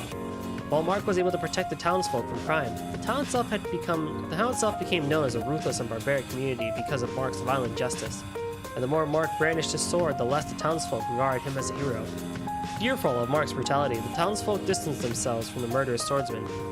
"Why are they shunning me, the local town hero and their savior?" Mark was confused but didn't bother asking anyone's opinion, not even that of Shino's. He was too proud of himself, believing himself to be the perfect being. I know what I must do. I must become even stronger and kill more enemies. Surely they'll praise me and call me a hero once again. And so Mark remained blind as to why people no longer considered him a hero. Obsessed with being lauded as a hero again, he pursued his sword training once more. Part 3. Successor. The townsfolk were too terrified to stand up to Mark. I'm grateful to Mark for saving our town, one local remarked. But if I say or do the wrong thing, he'll assume I'm an enemy and have my head. The others shared in his sentiment and started praising Mark again, both out of fear and to calm his wrath. Mark seemed satisfied with this. So, you finally remembered how important a hero is, he arrogantly said to a crowd. Exterminating monsters is simply pest control. You see, if you don't kill them all as soon as they appear, they'll multiply and wreak havoc. They must be destroyed, and I want you all to help me. One day, Mark was tracking a kidnapper that had been spotted in town, Sheena following not too far behind. Mark rallied some of the townsfolk, who helped him uncover the kidnapper's identity, and decided to catch the criminal in the act. Mark stealthily tailed the kidnapper and waited for the latter to approach the victim, then pounced, like a lion that had caught its prey. The kidnapper was dead before he even hit the ground. Mark grinned, proud of his heroic efforts. He then extended a hand to the kidnapper's victim. You saw that, didn't you? You're safe now. I killed the enemy. The victim was a young girl. Mark recognized her as a smiling baby he had saved all those years ago, when he had first become a hero. But her face showed no traces of that bright smile. Instead, she stood there dumbfounded and covered in the kidnapper's blood. Dad, why? Mark was confused. He'd been expecting the words of gratitude. He looked down at the dead, bleeding man and noticed a colorful bouquet and a birthday card. What's going on? Mark asked the stunned girl. I killed the man that kidnapped you. The girl stared at Mark, her pale face that was initially full of fright, now full of hatred. Murderer! You murderer! What did my father do to deserve this? Mark was shocked at the young girl's words and couldn't believe someone of her age was filled with such rage. Saving this girl as a baby had started Mark's career as a hero. He felt a chill down his spine. Without saying anything, he turned around and left the girl with her dead father, Sheena following close behind. Mark had no idea at the time that the kidnapper was the girl's father. Due to a family argument, the father had to sneak into town to see his daughter, which was where the kidnapping rumor started. And with her birthday drawing close, he had been looking for the perfect opportunity to deliver his gifts for her. Mark fled the town, wiping the sweat off his face. He'd killed many monsters up until this point, but it wasn't until the girl called him a murderer that he realized he'd been killing other humans. I've been killing monsters, not people. Killing monsters makes people happy, so it's the right thing to do, right? He wondered aloud, trying to convince himself. Chino shrugged. You took down the enemy, so why don't we go tell the townsfolk, he asked. Mark felt unnerved. Why don't you tell them instead of me, he requested. But why, though? Chino asked casually. After all, you're always rushing to brag about your heroics to them as soon as you can anyway. Mark felt even more unnerved at Chino's detached words. The girl's voice started echoing inside Mark's head. Murderer! You murderer! What did my father do to deserve this? Mark felt pure horror for everything he'd done, and finally confessed to Shino. I'm going to stop pretending to be a hero. If you want to become a hero, you should. With that, Mark handed his prized sword, which was still dripping with blood, to his younger brother. Shino grinned, his eyes alight with alarming joy. Really? Then I'll be the hero in your place. Unable to hide his elation at finally achieving his dream of becoming a hero, Shino accepted the sword and plunged it into Mark's heart without a moment's hesitation. I killed the monsters. That makes me a hero, doesn't it, Mark? Shino beamed as his older brother fell to the ground. He wiped the blood off the sword and sheathed it with pride. He was now the spitting image of Mark. All that needs to happen now is for the townsfolk to see that I'm the hero. As Mark watched Shino joyously stride into town, he repented his deadly sins and closed his eyes for the last time. What? What? Okay. Someone had an acid trip writing this one. What the hell?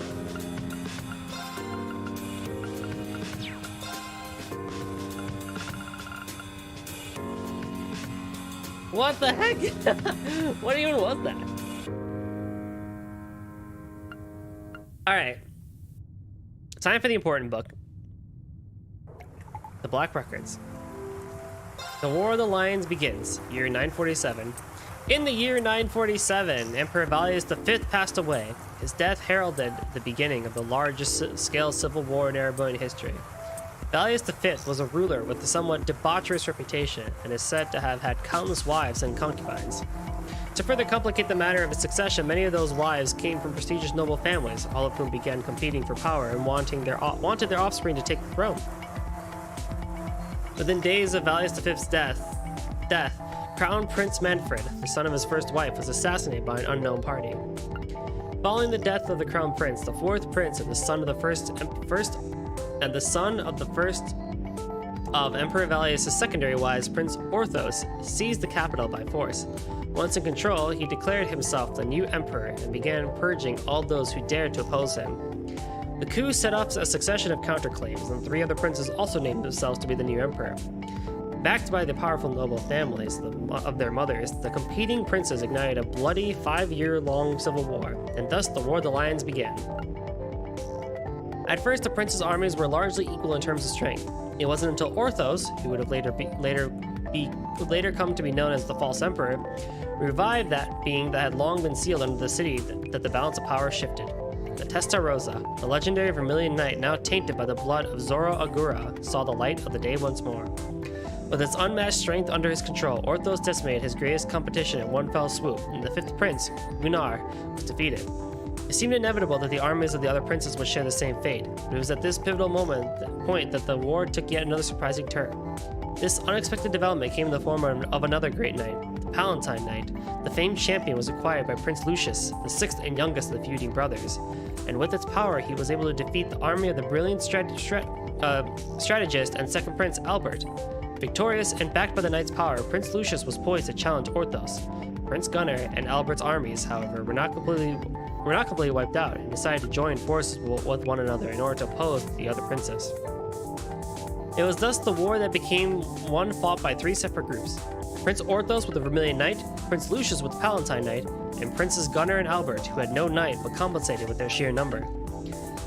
The War of the Lions had been raging for 2 years now, and the chaos only worsened by the day. Erebonia seemed fated to fall into ruin and darkness, fitting, perhaps, for a nation that takes its name from Erebos.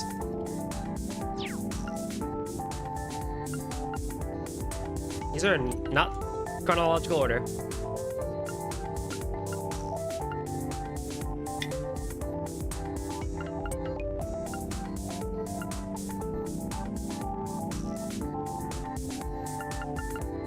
The Dark Dragon, year 371 Septine calendar. 200 years after Heimdall was first founded, Rune rose on monstrous wings from the depths of the earth. Its name was Zoro Agruga, the Dark Dragon, a malevolent creature of terrible power. It spread a miasma throughout the capital and turned Heimdall into the city of the dead. But the horrors did not end there. The evil dragon desecrated the corpses of the fallen, taking control of their bodies and using them to attack those who remained alive, further increasing the legions of the dead. The emperor at the time, Astorius II, was forced to flee the city and what remained of his household and citizens. Together they retreated south and established a new capital of the land, in the land of St. Arc. For 100 years, the bane of Heimdall went unchallenged until Hector I, the 7th emperor of Erebonia, resolved to recapture the city. Time had proved an ally to the beast. However, the dragon's influence had spread over the surrounding area like a plague. Undaunted, Hector I led an army of brave knights into the necropolis in an attempt to free it, but through their hearts were steadfast. Their arrival was met by legions of powerful fiends, and their efforts seemed doomed to end in failure. It was then that Hector I had a fateful encounter with none other than the great Vermilion Knight Testarossa. The knight recognized Hector first as its master, and bolstered by its immense power and countless weapons, the emperor moved once again on the city and to the decisive encounter with the Dark Dragon.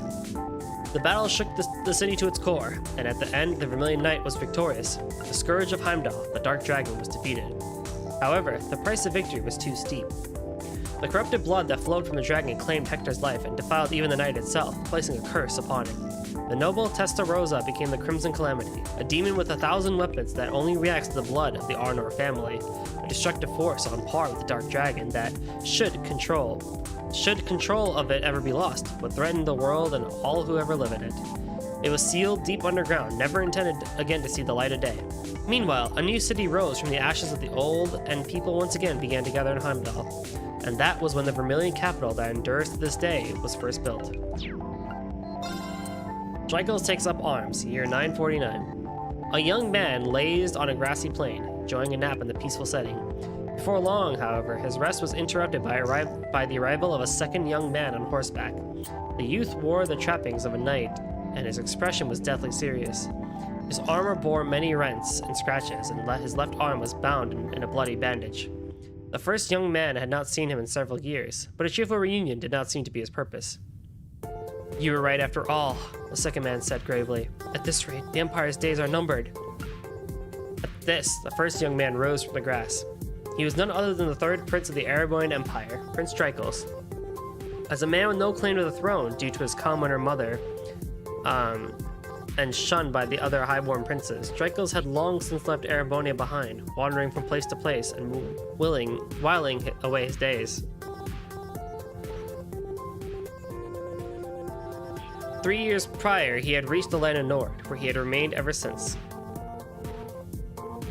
Though left to his own devices since childhood, his nature was noble and he was quickly accepted by the people of Nord and lived peacefully among them.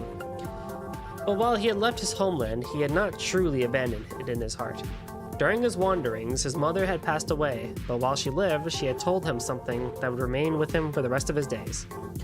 The blood flowing through you will not allow you to turn your back on the Empire's suffering.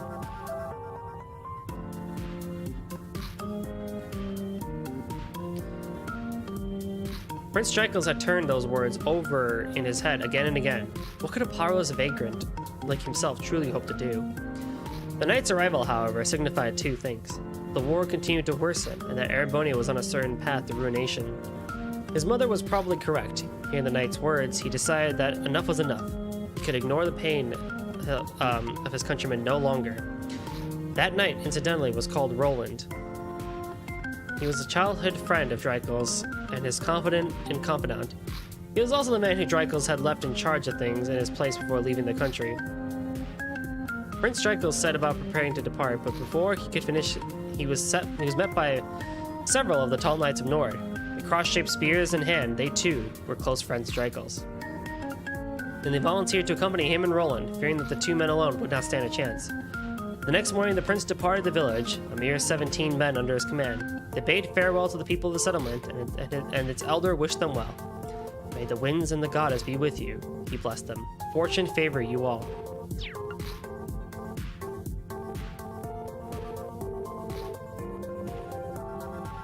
The god of creation, before the Septian calendar.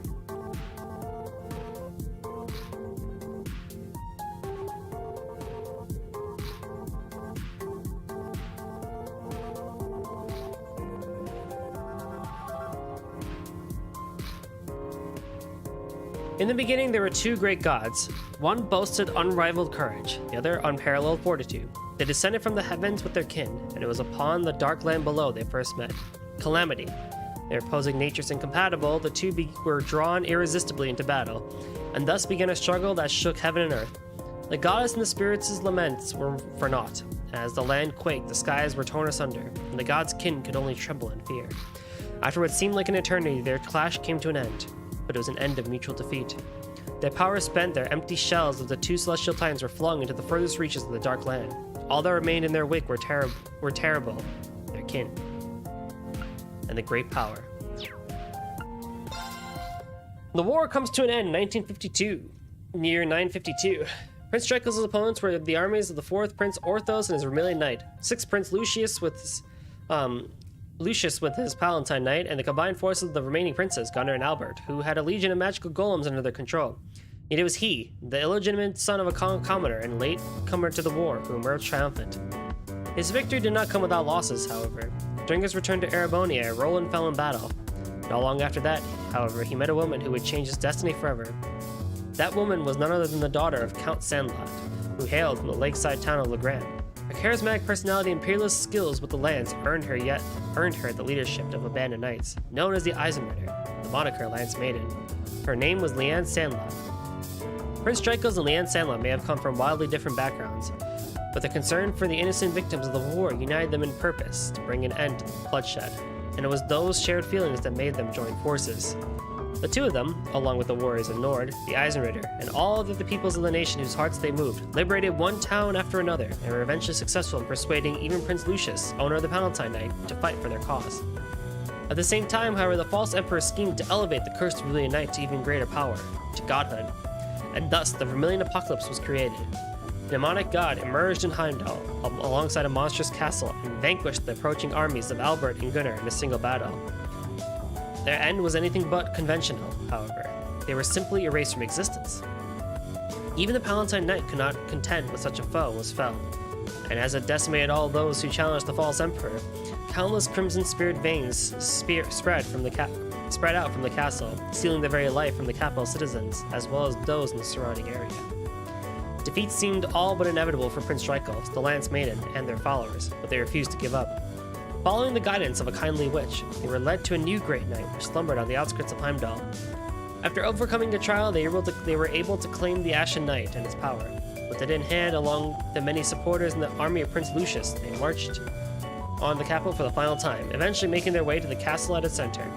3 days later, on the 4th of July in the year 952, the castle vanished from existence and the city was liberated. Black Records 1, the founding of Heimdall, year 81. In the years following the Great Collapse, educator Arnor chose Heimdall as his base of operations from which he planned to rebuild the land of Erebos. Before long, the city became a pillar of the region, and following that, its capital. The citizens, however, continued to suffer in the harsh post-collapse world. They wished for a strong, caring leader to see them through the harsh times. It was in Arnor their wish was granted. After being recognized as an educator by both holy beasts, he was the clear choice. He was crowned as emperor and became the first of many rulers in the Arnor bloodline. Upon his coronation, members of the Septian Church were dispatched from Artaria to endorse the new ruler. The people of Zamoria had lost the objects of their worship in the Great Collapse. However, the church provided them with a new way of connecting with Aidios: faith. In addition, by recognizing the legitimacy of rulers across the continent, they strengthened the foundations of its recovering civilizations. In the year 81 of the Septian calendar, the third emperor, Sion Arnor, had a great cathedral built in Heimdall. The cathedral was to be a bastion of faith and would serve as a site to crown future emperors, but it also held a far more significant role. Unbeknownst to the public, an artificial primal ground was created below the cathedral, a replica of the one that existed below Artaria. With the church's increased presence, the desperate times following the Great Collapse came to an end. The people had lost their civilization, but now had faith to sustain them in their search for light in the Dark Ages. However, 200 years later, the darkness that gripped Erebonia would pull them down to the depths of ruin. One of the holy beasts suddenly disappeared along with the primal ground below the cathedral. It was that same day that the Dark Dragon's miasma laid waste to Heimdall, which led to this. Yeah, which basically the Testarossa happened, and the Testarossa became corrupted and became the Vermilion Calamity. So that when the War of the Lions happened, all that crazy stuff happens. The Magic Knights, year 527. 150 years after the recapture of the capital by Emperor Hector, powerful families rose across the empire as the nation began to establish itself once more. Its various regions gradually condensed into a handful of provinces. The families in power were recognized by the emperor and became overseers of the respective provinces, the nobility. Before long, however, they began quarreling over territory, sparking a great many skirmishes between them in the process. During this time, great knights akin to Emperor Hector's Vermilion Knight appeared across the land and were quickly thrust into the center of these conflicts. The Azure, Palatine, Ashen, Argent, and Auric knights were seized by various noble families, granting them overwhelming power and the ability to decide the outcome of battles. Those without the Great Knight's power saw them as bringers of ruin, and before long, certain groups began devoting all their resources to finding some way to combat these unstoppable threats. Thus gave rise to a new creation of Erebonia's mages, golems created by powerful spells, the Magic Knights. Like many other groups of the era, the mages were obsessed with the glory of the ancient Zamorians and devoted themselves wholly to recreating it. Their obsession was funded by an influx of Mira from the lesser noble families and assistance from a certain faction. Under their supervision, a slew of Magic Knights was created, all for the sake of combating... Did they say the gnomes? I think it's the gnomes who provide the assistance here. Under the supervision, a slew of Magic Knights was created, all for the sake of combating the unstoppable power of the Great Knights. However, the Magic Knights were not without flaws. Perhaps their greatest failing is that they were unable to be operated unless they could draw power from active spirit veins. They became a successful countermeasure against the Great Knights nonetheless, as Spirit Veins were always disrupted whenever a Great Knight made an appearance. In the year 527, the first golem that could be considered the prototype for the Magic Knights was created in the workshop of a mage serving a formerly powerful but now long forgotten noble family to the north. At a height of 5 arts, this headless golem known as Olgadia became a remnant of the mage's trial and error in developing the other models of the Magic Knights. Yeah, these are in order. The Lance Maiden, year 942. Two shadows wavered in the corner of a dark underground room, lit only by a small bonfire. See, so you feel an overwhelming presence, do you? A young maiden stood before the fire, a faint breeze passing through the underground below. Blew her hair, giving it the appearance of a flowing stream of gold, contrasting with the massive silver lance she held in her arms. Oh, are you telling me you wish to turn back before we have even begun? If you are, then so be it. This is far beyond the power of mankind. A young blonde-haired woman with red eyes, wielding a dimly shining staff, answered in an antiquated tone.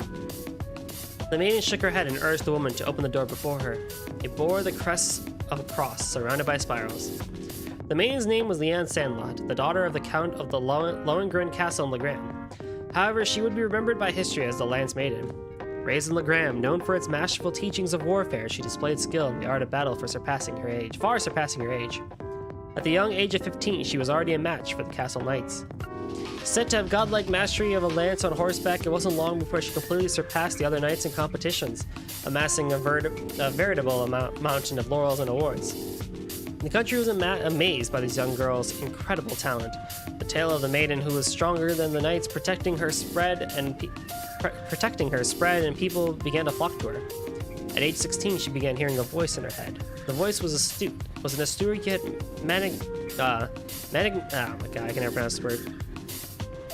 magnanimous, and it told Leanne of the duty she had to fulfill, and the destiny she had to accept. Naturally, Leanne was upset by this voice only she could hear. However, it wasn't long until she met its owner, a mysterious woman who called herself a witch. The witch spoke of an entity sealed far below the castle, and of Leanne's duty to become its master.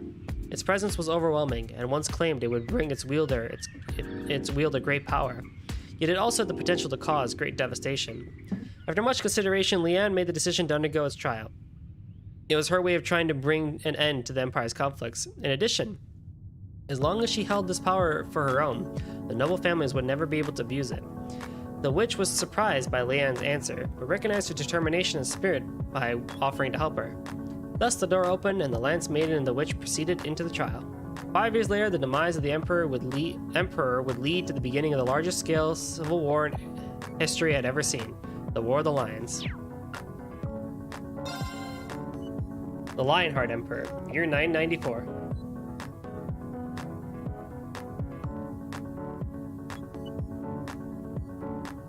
Oh, we are on a new tune now. I need to share that tune.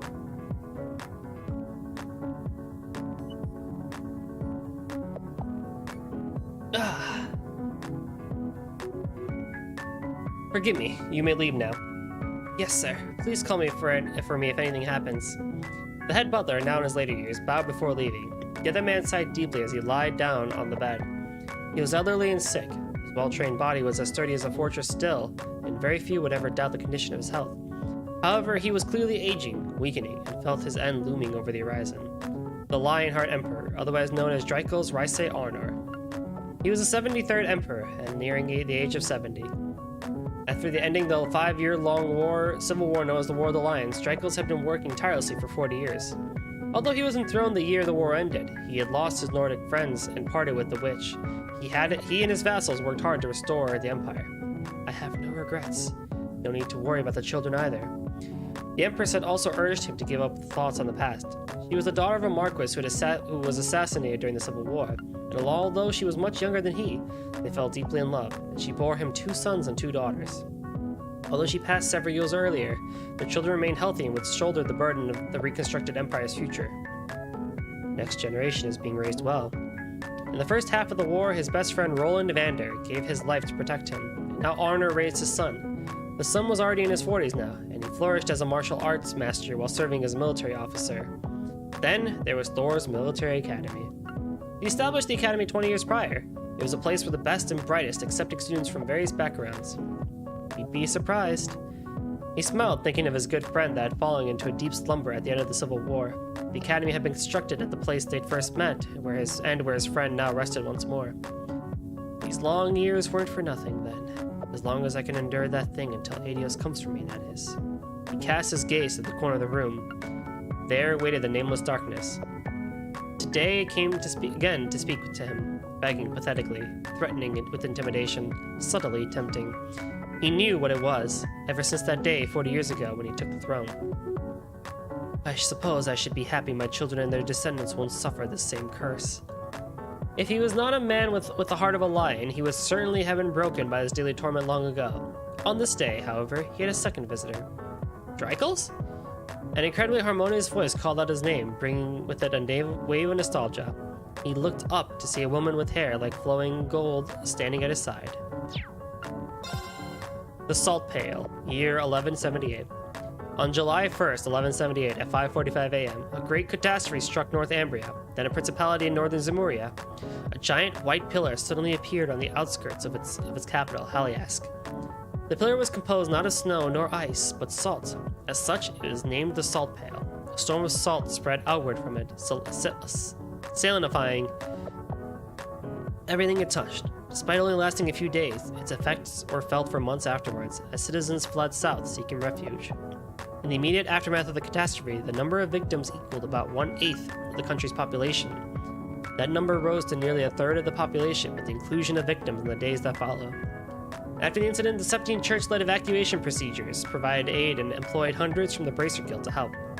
In just a short time, forces from Erebonia, Romaferia, Juri, Liberal, and the Republic of Calvar had assembled in Northumbria.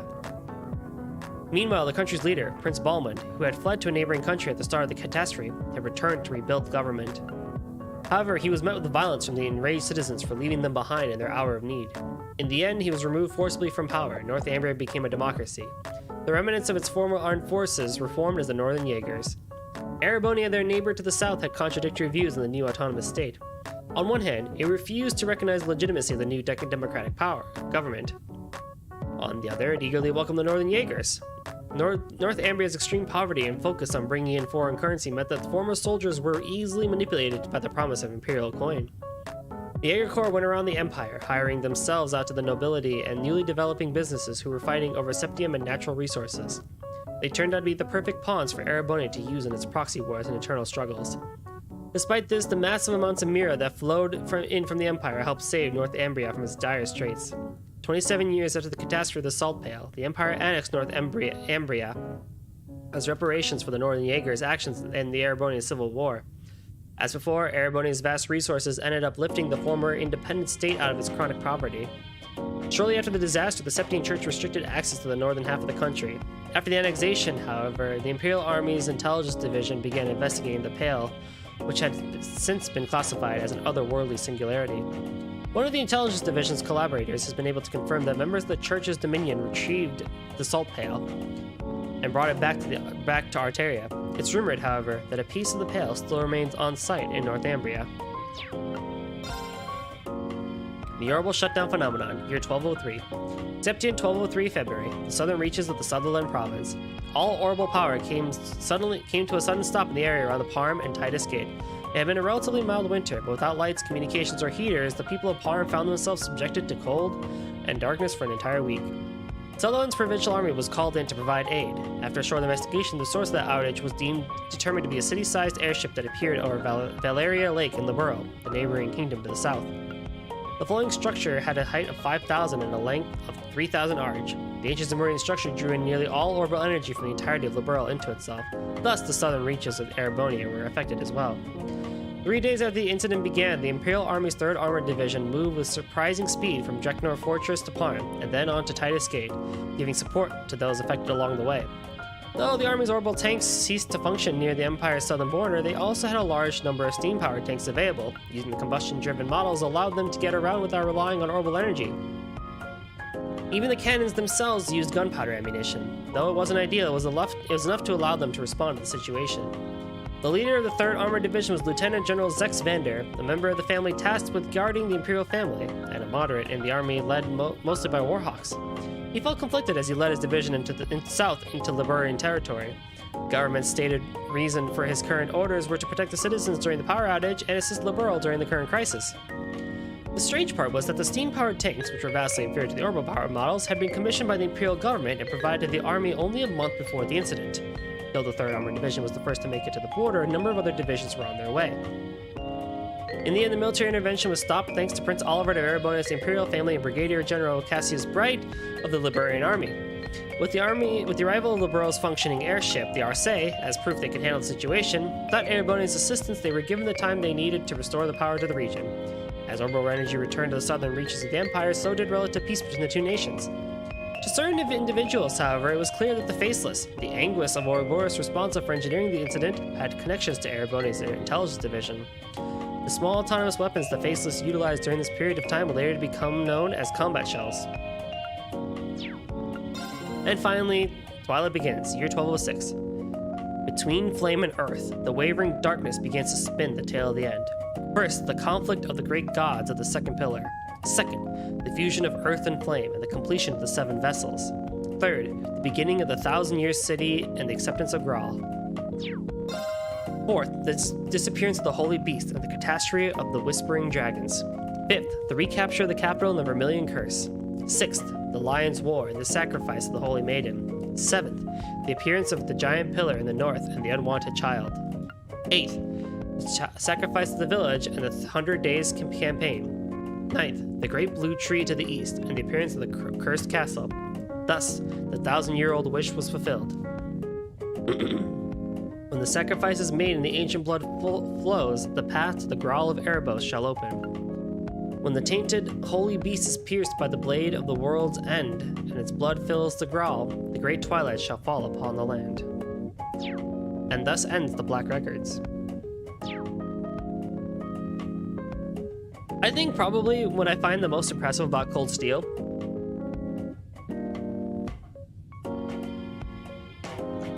legitimately is the Black Records.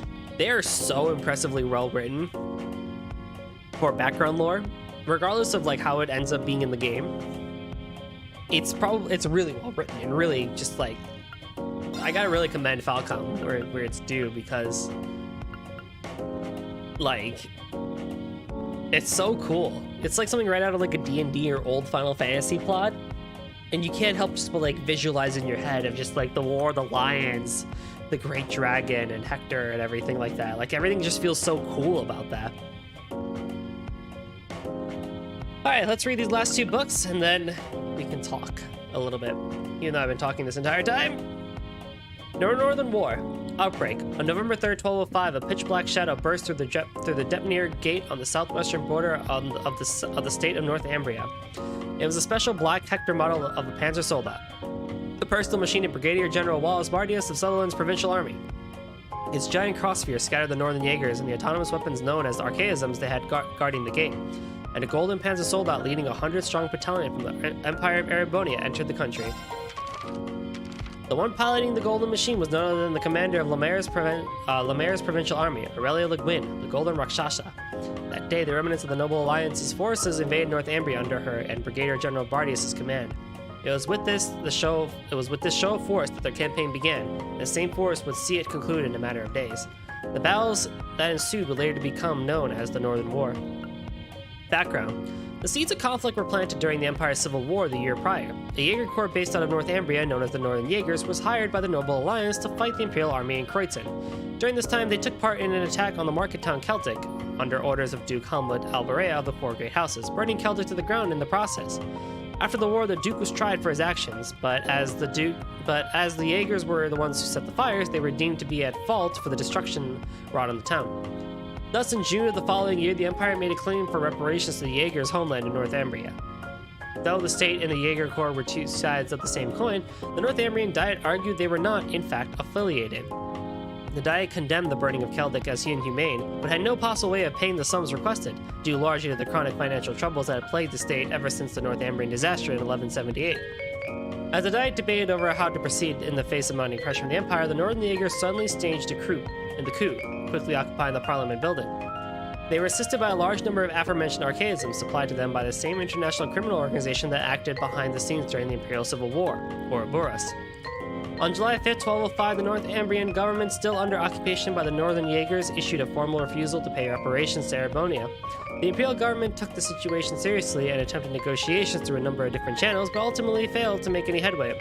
With its diplomatic options exhausted, the Empire turned to the still hostile remnants of the Noble Alliance forces that had barricaded themselves in Lemaire's Juno Naval Fortress at the end of the Civil War.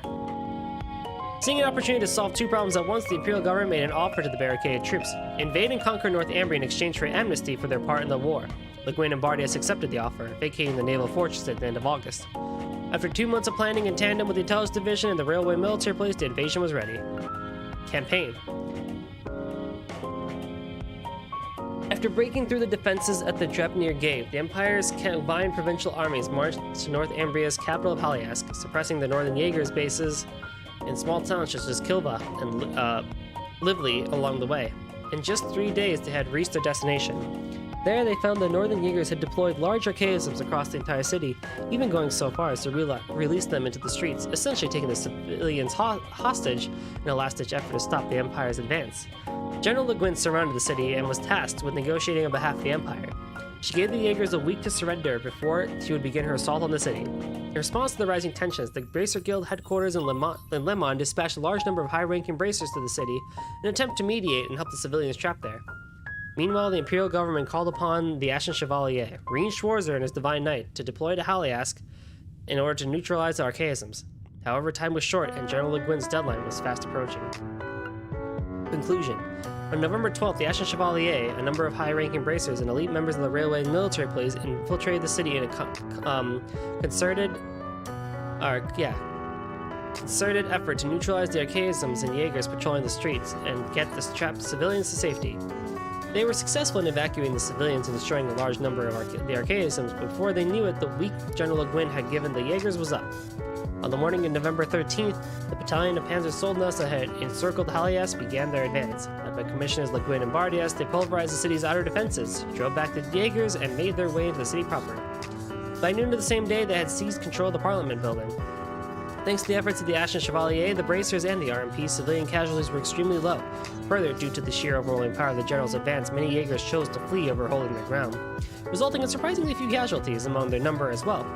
By the end of the day, all the remaining members of the thousands strong Northern Jaegers had completely surrendered. Annexation. When the dust had settled, Imperial dignitaries arrived on the scene and began detailed negotiations to bring a formal end to the conflict.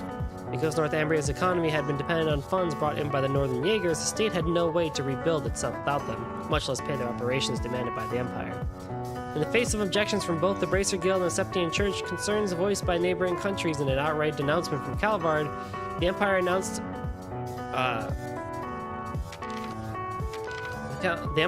on November 30th that it would be annexing the formerly independent state. Finally, on December 23rd, Emperor Eugen III gave his approval and the Northumbria province of the Erebonian Empire was formally established. M. Nielsen. Marching toward dystopia. Do you know the word dystopia? Recently, the self-styled reformist faction criticized the unchanging nobility system, asserting the highest priority of a strong nation was to replace that system with an equal society with the imperial family at the top. They say this is the utopia that the Empire and all imperial citizens should strive for. The opposing noble faction tends to place importance on respecting traditions, which is difficult to call a logical argument, causing them to lose ground to the reformist faction. This author doesn't totally support the system of the nobility, but after seeing the situation of politics these last few years, I can't help but agree with the nobles. Typical of this are the words and policies of Chancellor Gileath Osborne, representative of the imperial government. Of common birth, he is known as the leader of the reformist faction. Though he received a title when taking the office of Chancellor, he spoke out against the discriminatory class system and worked hard against it. This obviously triggered conflict with noble powers, but wasn't the core of the problem. He stressed countless times in his speeches that these are turbulent times. Indeed, the Orbital Revolution sped up many things, in fighting not only over territory, but now in the economic field has exploded inside and outside the Empire. His urgings seems to be on the mark. Looking closely at the situation, however, should clue one in to the fact that many of these confrontations and upheavals come from the imperial government's strong and adherent interventions adoring interventions and the result of the work of the Intelligence Division that the Chancellor himself built. The annexation of the city-state of Jurai 6 years ago, the four great houses increasing hostility to explicit tax reform, the citizens that were victims of the expansion of the railway system. All this fanned the flames that threatened to swallow us, even adding the fuel of hatred to grow those flames even larger. This is the scene painted by these events.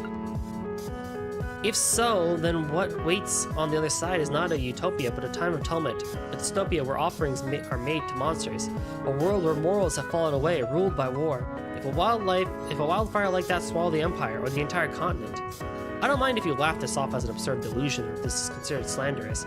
I decided to put my career on as a philosopher and statesman on the line by writing this piece. I pray that these words reach at least one person. July 7, 1202, Imperial Academy. Assistant Professor of Political Philosophy, Michael Gideon. Ah ha ha! Interesting. God, this looks so... Oh my god, everything looks so crisp now. Okay. So...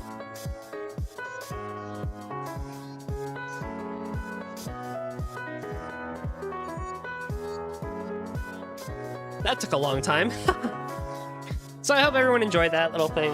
I kind of started rushing near the end, but you know, I hope everyone enjoyed reading, you know, hearing the reading of all those books and stuff like that. They were good ones actually. Kobe Museum was a bit weird, and the Emerald Hero was a bit weird, but like Heartless Edgar and the Black Records was awesome to read and stuff like that. And learning about the Northern War was pretty cool too. So now is when I give my formal review of the game. And so I'll just let the title screen go over and over again as much as it needs to for this. But let's talk about my review of the game. So I'm just gonna split it into the same four categories I like to split it into usually: music, or art, music, gameplay, story, in that order. I'll talk about what I don't like, what I like and I don't like, and I won't keep it super long, but I will go into a little bit of detail because I don't normally do like full-on reviews because I don't know, I'm just not really a big fan of them. I'm more unscripted and just like, hey, let's talk about my thoughts and feelings as they come. So let's just start from the get-go. So the art. Personally speaking, I don't think Twitch or YouTube really does this game justice. Like, if you have a decent PC, if not a pretty good PC, and you can actually bump up the settings on this game is actually quite gorgeous. The new engine that Falcom had kind of half started with Tokyo Xanadu and Ys 8 and, you know, brought to here in Trails is something that itself is really, really good looking.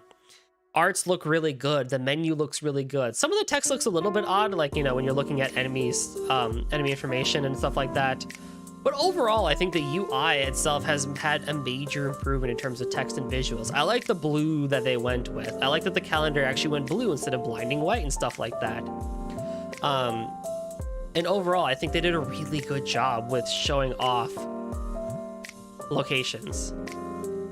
They've improved on character modeling as a whole, but I feel like there's still some things they could have done a bit more of, or something still kind of felt a little bit awkward with like lip movements and just with people just standing around kind of not doing a whole lot, but it's not as stiff as CS1, which is kind of where we were going for. We were trying to beat CS1, CS2 in terms of, you know, how the movements look and stuff like that. Running is still awkward as all heck during cutscenes, but I don't think any JRPG has really figured out how to do that one outside of Kingdom Hearts, if I'm being completely honest. Even East still has troubles with this. But overall, the art in this game is good. The graphics in this game are fantastic. And I can't wait to kind of go through CS4 and eventually Hajimari, where the engine just continues to improve. So that's gonna be pretty exciting to go through. I can't say there's anything I really didn't like. Like, there's no places I felt like were super bright or places that were like super dark. I mean, there was the Corel Imperial Villa with like, you know, the super bright floor and the couple of small minor graphical glitches that we found, but I wouldn't really call that a negative. Dungeons looked really awesome in this game. Towns looked amazing in this game. Going back to Heimdall after, you know, 2 games was really cool. Ordis was super awesome. Parm was super cool. St. Arc was pretty. Crossbell, going back to Crossbell in 3D was just a fever dream. That was just super cool. And I kind of wish we got to explore a little more of it. But what we got itself was still really nice. So I am not at all disappointed with the art in this game. I think it was a major step up, and I'm glad to see that it only gets better from here. And that kind of also then just makes me really excited for Kuro no Kiseki, which is, you know, a new engine as well. Again, I feel like as with newer engines, especially sometimes Unreal Engine 4 games, having the game in front of you with the right settings, you know, and the power, it works well. YouTube and compression and Twitch and stuff like that, it doesn't do it really much justice. So I'm all the more excited because I've seen some gameplay of Kuro and stuff like that. I'm just like, things still look kind of weird. Things still look kind of awkward and not really polished, but I know that probably by the time that we get it, especially on PC, it's going to be a pretty good looking game, so I'm not exactly too worried about that. The next easiest thing that I like to talk about is the music, and I was listening to the soundtrack today. I still have to go through the second half of it and stuff like that, but the music is very interesting in this game, and I pretty much have come to the conclusion that I've kind of had throughout the entirety of this game, as I've said, is that it's not a bad soundtrack. It's really not a bad soundtrack. There's a lot of things it actually does. There's a lot of things it really does well. Brave Steel, the battle theme is amazing. Step Ahead, the main boss theme that happens is so whimsical and fun that you really can't help but just enjoy it. Behind the Lore is probably one of my favorite songs in this entire soundtrack because of just how amazing it is in terms of like keeping things with lore, but also like adding that emotional twist to a lot of things. I love the instrumentation of it. And speaking of instrumentation, I think there was a lot more experimentation done with instrumentation done. There's a little bit more of experimentation done, but at the same time, not enough. If we're looking at Trails of Cold Steel 1 and 3 on its own, Trails of Cold Steel 1 had way more variety to its soundtrack because it tried out different things in every of the different regions. First, you had Thor's kind of having all that nice school-like, tunes and stuff like that, but then you eventually go to Keldic and you go outside and you hear it's the land, the land of new skies or something like that. And it's like, whoa, this is super cool, but then you go into a dungeon and you hear that theme, then you hear, Ty League of an Arcus, you hear Atrocious Raid and stuff like that and whatnot, and things get really cool. But not all the themes in CS1 and CS2 were all that great because a lot of the more calmer town themes and, well, maybe not town themes, but some of the more calmer themes really didn't hit that much. I should not say town themes, actually. Town themes were really good in CS1. And CS2 did not have as many bangers, but it still overall fit its purpose. That created a duology of just probably one of the strongest soundtracks in JRPG history, if one could argue that. CS3 I feel like can add on to that, but I almost feel like the biggest thing that holds it back is two things. One, lack of variety. It eventually gets to the point where some tracks just feel muddled into itself and you never really have a desire to kind of like go back to them. Some of the boss themes or some of the area themes and stuff like that. Some of the, casual themes and stuff like that, like the investigation or conversation themes, you just hear so much that it's just like, whatever at that point. And two, the general mixing and volume. You've heard me say it multiple times throughout this entire playthrough, but the biggest thing that I kind of felt like with CS3 soundtrack was that at times it felt just way too quiet. Like, Step Ahead, and some of the like later Final Dungeon themes, like Spiral or Erebos even, it feels like someone mixed the entire tune and decided, hey, you know what? It's too loud and too impactful, so we're just going to throw a pillow on top of it.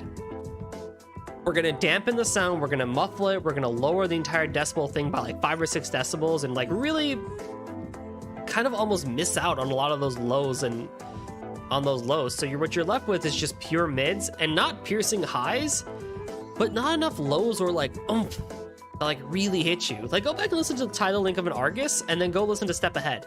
Both are really great tunes, but you can hear the percussion at least in one of them. And you can hear the impact that like really gets you feeling it in your chest and your legs, like, oh yeah, let's go, let's do it. That wasn't entirely here in CS3. The melodies were all pretty much on point though. I do enjoy Spiral of Erebos. It's not my favorite Final Dungeon in this franchise that I know a lot of people say it is, their favorite. The first half of it, I would argue, is my favorite. The second half of it just gets kind of eh. The dungeon prior to that, though, in Chapter 4, I think it's called, like, something Eternity or something like that. Oh, yes. I'm not a big fan of the intro of it for, like, the first 15 seconds, but once you really get into it, it's like, oh my god, yes, that's so good. There's a lot of good tunes here. And what I will give CS3 a compliment of is that I like that they kind of continued with that instrumentation that they found back in Tokyo Xanadu and Ys 8. I just kind of wish they capitalized it on a little bit more, because they already had great soundtracks in Tokyo Xanadu and Ys 8. Yeah, not every song was a banger. You know, there were a lot of ones that just kind of feel eh.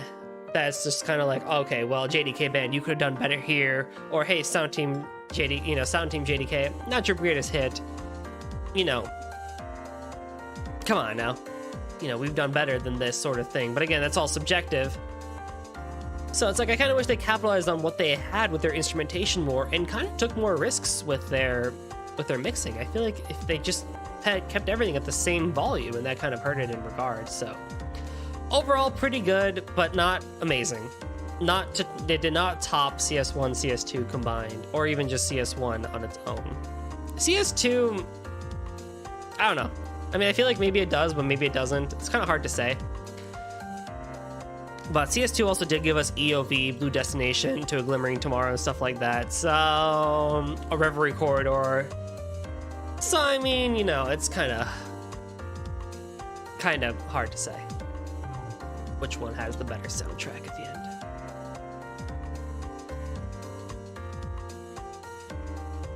Can I also just say that in this opening animation, Altina looks so freaking adorable. Alright, next up is gameplay. So, I wasn't really a big fan of it at the beginning, and I'm still probably, like, mixed on it. I like, you know, I still love the turn-based system that Trails, you know, does. I love the arts, I love the tactic, I love how CS has more class-based things where you can kind of build people up as you go and whatnot. I'm still very mixed on the menu system. Like, I got used to it, and it kind of became muscle memory by the end of it, but I don't really see how much it saves in terms of timing and everything, as opposed to what we had before with the circle system. I think that was just fine as it is. I wouldn't have no issues going back to that, but also I don't really have issues with this new system as well. It's just kind of weird. On controller, it's not as bad because you have two very distinct areas. Your right hand really still is just doing most of the work, so I mean, it's nice. But I don't know, I just feel kind of very weird about it. The brake system was an interesting addition. I think that actually helped quite a lot, especially with the enhanced state, because you're not just waffle stomping every single enemy and boss that comes your way. But I will say though, I feel like, and this partially could be on me, but as for me as a player, I found it kind of very weird the way scaling worked in this game and stuff like that. Like, when someone had 1100 ATS and then another person had 1000 ATS, you could notice a very significant difference in damage between the two of them. And yeah, of course, Master Quartz came into play, right? Like, Muse automatically is going to be doing more damage in her, you know, arts because she had the Master Quartz, which allowed her to do more damage at the cost of more EP. I'm aware of that. But stuff like with, like, Yuna and, you know, Elliot using same arts, or Elisa and Yuna doing the same arts, scaling just felt kind of weird in this game to me. And I'll also go with that in strength as well, where it's like, Yuna was the strongest member of the entire party, even with Quartz, but Laura would still somehow do more damage even without stat. Like, this stuff just felt kind of weird. I don't know. Again, this could just be boiling down to me and my, you know, lack of, you know, insight as a player, but I feel like that's where things just kind of felt really weird.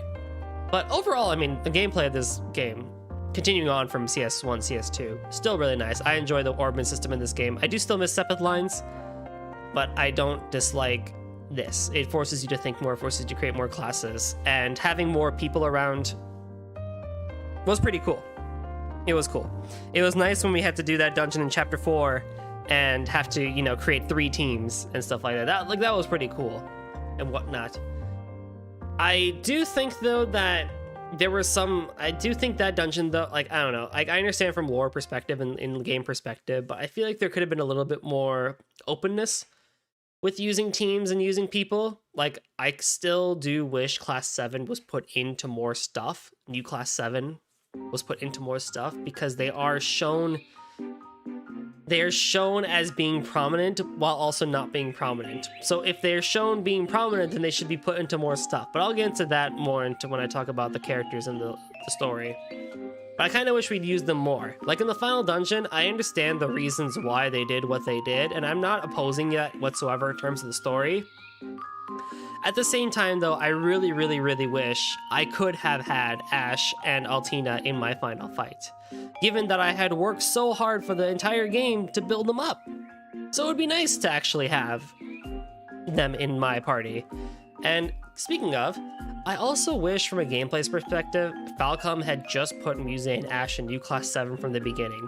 For what it's worth, and this is leaking a bit into the story section, but like for what it's worth, a lot of the mystery that they had really wouldn't have changed a whole lot if they had been in New Class 7 from the get-go. In fact, it might have almost made Chapter 1 a little bit more impactful having Ash there from the beginning, because then we really would have seen that, because we then really would have seen that Rean would have been like, there's something weird about Ash. Nah, he's probably okay. Like, he should have actually done something. He would have actually noticed it more because he was his student from the beginning and all that fun stuff. Yeah, we would have still gotten Muse flirting it up with Rean, but she was already doing that anyway. So again, a lot of their mystery and a lot of their plot points would not have changed if we had just had them from the beginning. Especially since we had the prologue knowing that they're going to be coming to our party anyway, so it comes off as more weird when they're not with you in chapters 1 and 2. But that's it for gameplay. Story, lore, characters, whatchamacallit. So,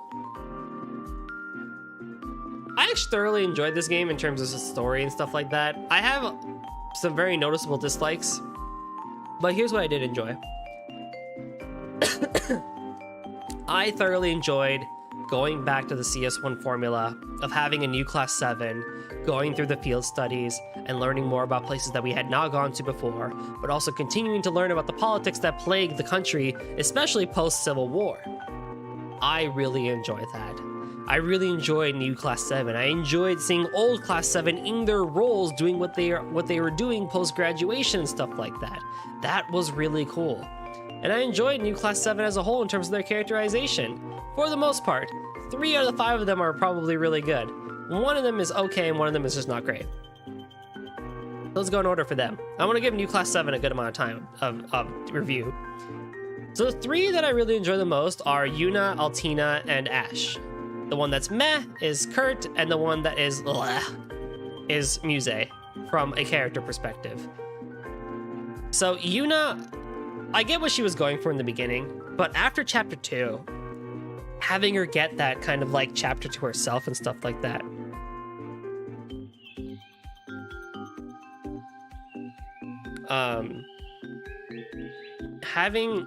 having Yuna's whole thing be like she's from Crossbell, she's just kind of like hating on Erebonia, stuff like that, but then growing into her own character and actually realizing that, you know what, not all of Erebonia is bad, it's just the Imperial government. The rest of Erebonia is great, actually. And so now I want to do something for both of them. I enjoy this school, I enjoy the people I'm working with, and I totally don't hate my piece of shit instructor Rean and stuff like that. Like that, I enjoy Yuna's character. It kind of is also a callback to older JRPG protagonists like Lloyd from Tales of Symphonia, who, like, they're not the smartest of the bunch, but they mean well. So you can't hate but adore them, and hey, you know what, they're pretty cool. If you enjoy playing as New Class 7, you'll enjoy the first part of CS4. Oh yeah. Can't wait to see more of them actually in CS4. I can't wait to see Yuna grow even more in CS4, like, honestly speaking. I can't wait for that. Second character, Altina. Again, if you had told me back in CS2 that Altina is going to become way more important in CS3, I really wouldn't have believed you a whole lot because we didn't see her a whole lot in CS2. We saw her in that skin-tight, horrible uniform working for the Intelligence Division on Clam Soleus, acting as a part of, you know, Kidnapper and everything like that. And there's really no way you could have told me that's like, yeah, no, she's gonna become an amazing character later on. Lo and behold, here we are. at the end of the journey, starting as someone who really didn't have a whole lot of emotions in the first place and kind of ending as someone who not only had emotions but played a pivotal point in the plot as well. I mean, here, take my money. Like, that's really good. And they did a good job with her too. The thing is that, like, I think part of it, like, CS4 is probably where it all goes wrong, I imagine. But if I look at this game on its own, Falcom does a really good job with Altina. They do a really good job with growing her, questioning her own morality, questioning her own choices. Like, what the hell do I even do now? And like, everyone's like, well, you gotta figure it out. She's like, I don't know how to think. But then learning how to think, going through her bonding events and realizing that, oh yeah, she has to look at a song emotionally. She has to go look at art through a different lens and stuff like that, and actually use her own emotions that she's grown as a homunculi, or homunculus, I mean, in her own actual life, and protect those around her is actually really cool. The bond she creates with Yuna is something that I just really enjoy. That when they chastise Rean, like two little siblings in a corner, is some of the most adorable shit ever. On top of the fact that you just can't help but root for her too. Like, oh, you go, Altina, you're trying, buddy. Like, she's so adorable. She's designed super well. She's brought up super well, and the way they've done her in this game, I really can't complain about anything when it comes to Altina in this game. The only thing that I will complain about is to the fan base, is to stop looting her and making her go out with Rean. I don't care what CS4 does. You know, we'll see it and I'll complain about it then, but like, stop. Leave her alone. Protect her. She's an amazing character and deserves to be protected because of how precious she is.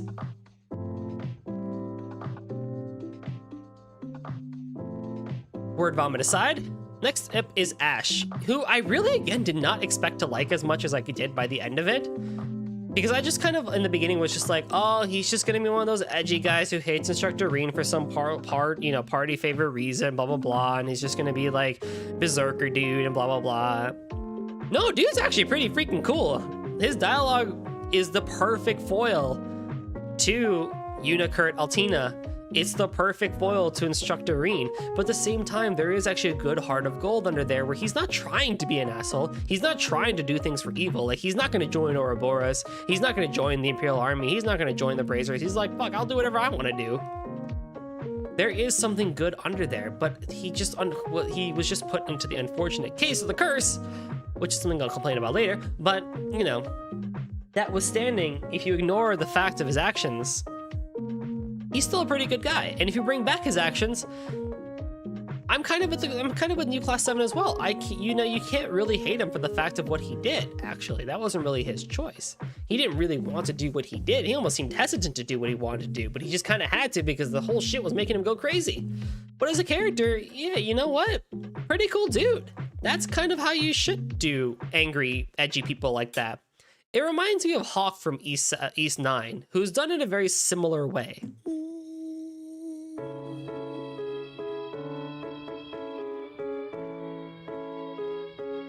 Oh, we had hit a new song too. Let me place that one in the chat as well.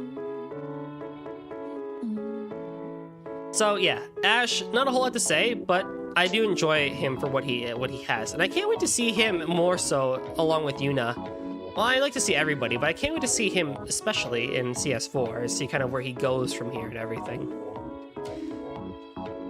Next up we have is Kurt, and Kurt, recall at the beginning that I actually really enjoyed Kurt. I thought having a Vander was super cool to have around.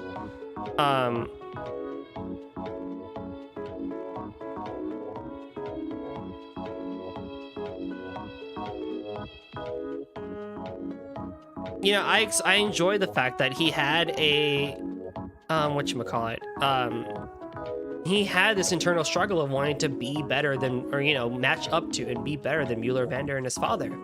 I like the fact that he really had to struggle with swordsmanship and kind of had to, like, learn from Rean and get told off by Rean back in Chapter 1 in order to be a better person. And we saw that actually come into play in Chapter 2. But as soon as Prince Cedric comes into the picture, as soon as he comes into the picture and Chapter 3 hits, it just feels like Kurt just plateaus like mad and nothing else happens with him for the entire rest of the game. He doesn't really do anything impressive, but he also doesn't do anything bad either. He just stays with that stuck sense of morality that he has, questioning his own self. And that's about it. Like, we even did his full bonding event as well. Nothing else really happens to Kurt after chapter 2, and that's where I have issues with him, because it's just like, I had really expected him to kind of go places like Reen back in CS1, where it's like, he's not going to have the most development, but I at least expect to have him something go from start to finish. So it was actually quite disappointing to see Kurt just kind of plateau off after a while, because I would have really liked to see him do more. CS4 might change that, but that doesn't excuse the fact that, you know, chapter 3 onwards, Kurt just kind of stayed the same. Be a foil to be a foil to Ash, be the sense of morality and reason of New Class 7, and kind of act like a pseudo leader along with Yuna. That's about it. Even with the swords, we kind of don't really talk about that outside of just the normal show don't tell tell don't show situation that this game likes to do. For the entire rest of the game, like, nothing really changes. He's just like, yeah, I'm still struggling with this thing. Okay, well, show us more.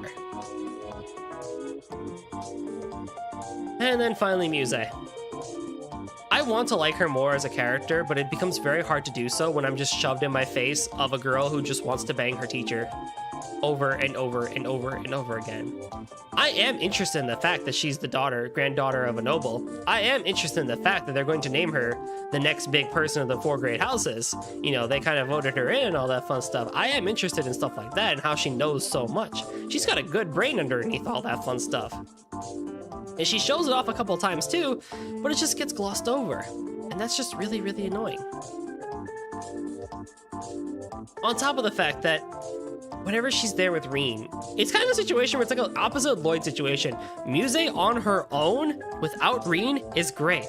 Muse with Reen is a nightmare. And I really hope they tone that down in CS4. Probably not, but unfortunately, yeah, she just doesn't do a whole lot for me in terms of her character. I don't hate her. I want to like her more, but I can't because I'm just shoved with horniness in my face. Like, holy shit, tone it down, girl.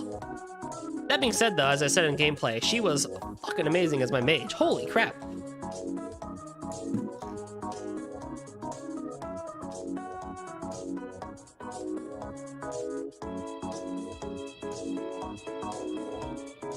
So now that we have new Class 7 out of the way, let's talk about old Class 7.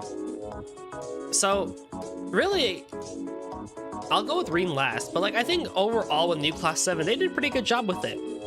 I know there's some people that out there that are probably thinking that they wanted to see more of old Class 7 actually, because of all their new roles and stuff like that. But I personally thought they were shown just enough right. CS1 and Chapter 1 almost kind of had me for a tizzy because I'm just like, oh my god, no, they are not going to introduce new Class 7 and then not do jack all with them, are they? Thankfully, that did not happen. Yes, they were still there in the forefront. They were still there with us in the final dungeon. We became the ultimate Class 7. They were still there with us in like that 4th chapter semi-final dungeon. But they never really overstayed their welcome, which was what's very nice. They came in for their chapter, they ended at their chapter, and they came back when they needed to, providing information as they saw fit. And at the point at which we are in CS3, where Reen is now an instructor, that's honestly how it really should be. Yes, I'm sure it matters a lot that, you know, for old Class 7 to do a whole lot, especially with the whole Crow situation. But given where we are now, that whole Crow thing with him being dead and trying to, you know, live up to his expectations and kind of live up to Crow's life and everything like that, really changing the whole country, is now kind of null and void because he's back alive. So it's like, really, new Class 7 still, or old Class 7 still should just stay kind of where they are. They should stay secondary to all this. It really should just be Reen and new Class 7. But again, that's how I see things. Old Class 7 had their time in the limelight. They had CS1 to do their field studies and take on the part of the Great Power. They had CS2 to deal with the entire Civil War and take on another part of the Great Power. And they had CS3 that, hey, they don't need to be in the limelight anymore. They can work as secondaries in the shadows of the plot and do things. Machias working for the Expectorate, Eustace leading the, House Alborea, Elisa working at the Reinford family, Elliot being a traveling musician, Gaius becoming a member of the church, sure, why not, but we'll go with it. That can stay there, and that can be there, and they can now supplement what's coming forward. And I think they did that pretty well in CS3, actually, so I'm actually really happy with how much involvement they had. And I like that they kept to their character traits as well, while also showing a little bit of maturity as well. Rest in peace, Milliam, though. That's really fucking sad. Goddamn. But yeah, I mean, you know, old Class 7, they got all nice glam ups as well. We just saw the picture there at the end at the opening there, which reminded me. But Elisa had the worst one. She should go back to her CS2 outfit if I'm being honest there. But everyone else got a good glow up, so I'm happy about that. I'm happy we got to see them. And now for the Chad Meister himself, Rean Schwarzer. I don't know. Like, Rean's involvement in this game still puzzles me a whole lot because, again, in the chapters 1 through 4 up until the end, the prominence is given to New Class 7 for their field studies up until the point Ouroboros comes in, and then the game tries to basically say, all right, fuck New Class 7, go back to Old Class 7 with old Rean from CS2 that you know and love, and go take care of shit. And they just kind of kept doing that. And while it wasn't bad, I think CS1 really put a bad taste in my mouth, but that got sobered up when we went to Crossbell and when we went to Ordis and stuff like that, and Juno Naval Fortress and stuff like that. And you know, then we made it to Heimdall and stuff like that because New Class 7 actually got development. I just feel like it just really again puzzles me. Why bring up New Class 7 if the entire time you're still gonna try and make Rean the main protagonist and have him and Old Class 7 do a lot of shit?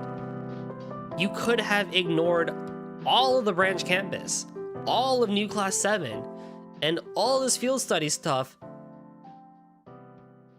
and I feel like you could have almost accomplished the same things with Rean as the solo adventurer or something like that, where old members of Old Class 7 would come and go based on their needs and stuff like that.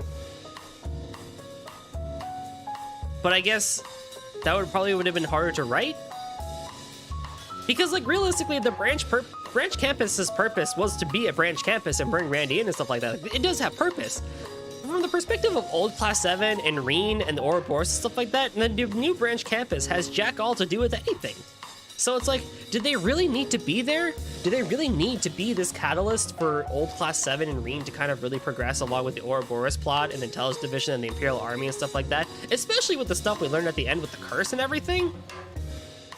I don't know. I still really enjoy Rean as a character though. He's not my favorite JRPG protagonist ever, but I hold him in high regard, and I still am on par with him in terms with, you know, with Lloyd Bannings. Estelle Bright is still obviously the best, no questions asked, and Kevin is awesome. But between him and Lloyd, you know, I'm still about equal. I enjoyed Rean in this game as well. I enjoyed him in his instructor role. I enjoyed that he actually, you know, grew. He was a shit instructor in chapter 1, but he kind of grew, and he got... It's weird to say this, but I almost really appreciate the fact that he started taking more of a backseat approach by the time chapter 3 and 4 came out with the field studies, because it's like, oh yeah, they figured this shit out now, cool. And not to say that I want to see less of Rean, but I want to see more of mature Rean, because the biggest problem, and I've said this multiple times throughout the playthrough, is whenever Rean does things in this game, it's sometimes very hard to tell where they want him to be. There are certain instances in this game where Rean feels like he's still just right out of school as a student at the age of 19, 20, you know, or rather, should I say 17, 18, like Babu Boy, and still learning about the world and doing things. When it comes to like Ouroboros and working with Old Class 7 and stuff like that, blah, blah, blah. And yeah, and they're nostalgic and reminiscing about that stuff. But then when he gets into instructor mode with New Class 7 and buying them tickets at the race course and doing all this other stuff and talking like an instructor, teaching like an instructor, using his maturity and newfound knowledge after working in the Imperial Army and stuff like that, Rean comes off as someone who's at least like 5 or 6 years older than everybody. So it's like, what really is, where should my mind be with Rean? And I want to see more of that latter one where it's like, I don't care if he's like 18 or 19 years old and just are straight out of high school. Show me the instructor Rean that is mature and battle-hardened and experiences stuff like that. Show me that instructor guy who's actually really smart and stuff like that, who actually knows the shit that he's doing. Yeah, exactly. They show him as dumb, but we know he's not dumb. Reen is like so fucking smart. He can just sense people out of nowhere. He's known for being smart with logic and figuring stuff out very easily, actually. We know this from CS1 and CS2. There's a reason why he's as powerful as he is. I'm not even concerned about the ogre power or the fact that Daddy's heart is inside of him now. That's not what I'm talking about. I'm talking about the stuff back in CS1. Like this, like when he figured out who, Phantom Thief B was. The stuff at, Berea Hard with, trying to help him trying to help Machias get out of jail. The stuff at Celtic with the market. The stuff at Nord while talking to Elise and, dealing with the Jaeger situation there. The stuff at Guerrilla Fortress and leading the charge there. And the stuff in the old schoolhouse and everything like that. We know this in CS2 the whole time in Act 1, which is one of the best acts in Cold Steel so far, is like, bro, Reen is like, screw everything. I'm gonna go get back my friends. I don't give a flying fuck who gets in my way. Then you get to the intermission where it's like, okay, I'm on the airship right now. I'm going to use this opportunity to talk to people and actually get some pretty cool information. And then in the second half of CS2, using the information, using the resources at hand to actually bring about peace to the world. We know he's competent. We know he's smart. And yet they don't do a whole lot with him. And the problem with that is because, again, in CS3, they don't know what they want to do with him. If he was actually truly the protagonist, and New Class 7 was not around, they could do that. They could do that. And my suspicion is that with them ending the way that they did in CS3, it's going to be like the ending of CS1. Where in CS4, Reen is going to have a moment to himself, and he's going to come back, and we're going to see that good shit that I'm asking for. We're going to see it. Or he's going to come back at some point regardless, because let's be real, like, my man's freaking just got like destroyed here at the end of CS3. He's going somewhere. But when he comes back into the picture, is what I'm trying to say, when he comes back into playable form, we're going to see, I feel like in CS4, we're going to kind of see it there, because they're going to make Reen like in your face. Here is Reen Schwarzer all over the gaff. Screw New Class 7. It's all about Reen Schwarzer now. I feel like that's exactly what's going to happen.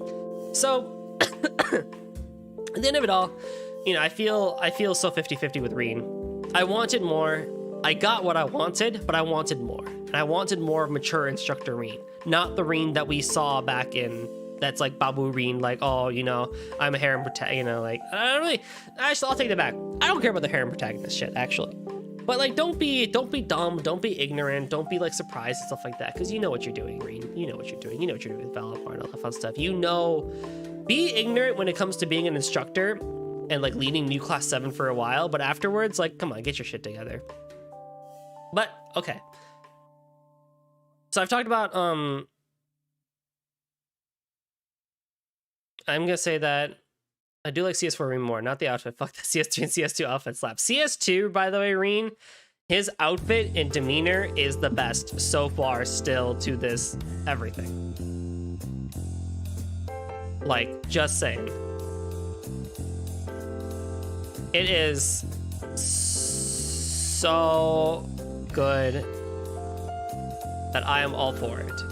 I love CS2 Reen so much. But, okay, so yeah, I mean, as a whole, again, I enjoyed my time with CS3 as a plot. I did not hate it. I enjoyed the field studies, I enjoyed the stuff that we did, I never got tired of it. I got to see cool places, stuff like that. What did I not like about this plot, though? Valcom really wanted to freaking flex that they could fit all the words humanly known to possible into this game. I don't know what executive decision was made there. I don't know why that executive decision was made, but oh my good heavenly Adios, we got way more tell than show. We got so much tell than show, and that hurts quite a lot in some areas. Like with character development, with plot and stuff like that. Like, we got told about stuff that happened in the past, like on three different occasions in very extensive detail, and none of them really complemented one another. We talked to Chancellor Osborne, Rufus, and Eugen III about shit that happened before, and like none of them connected with each other.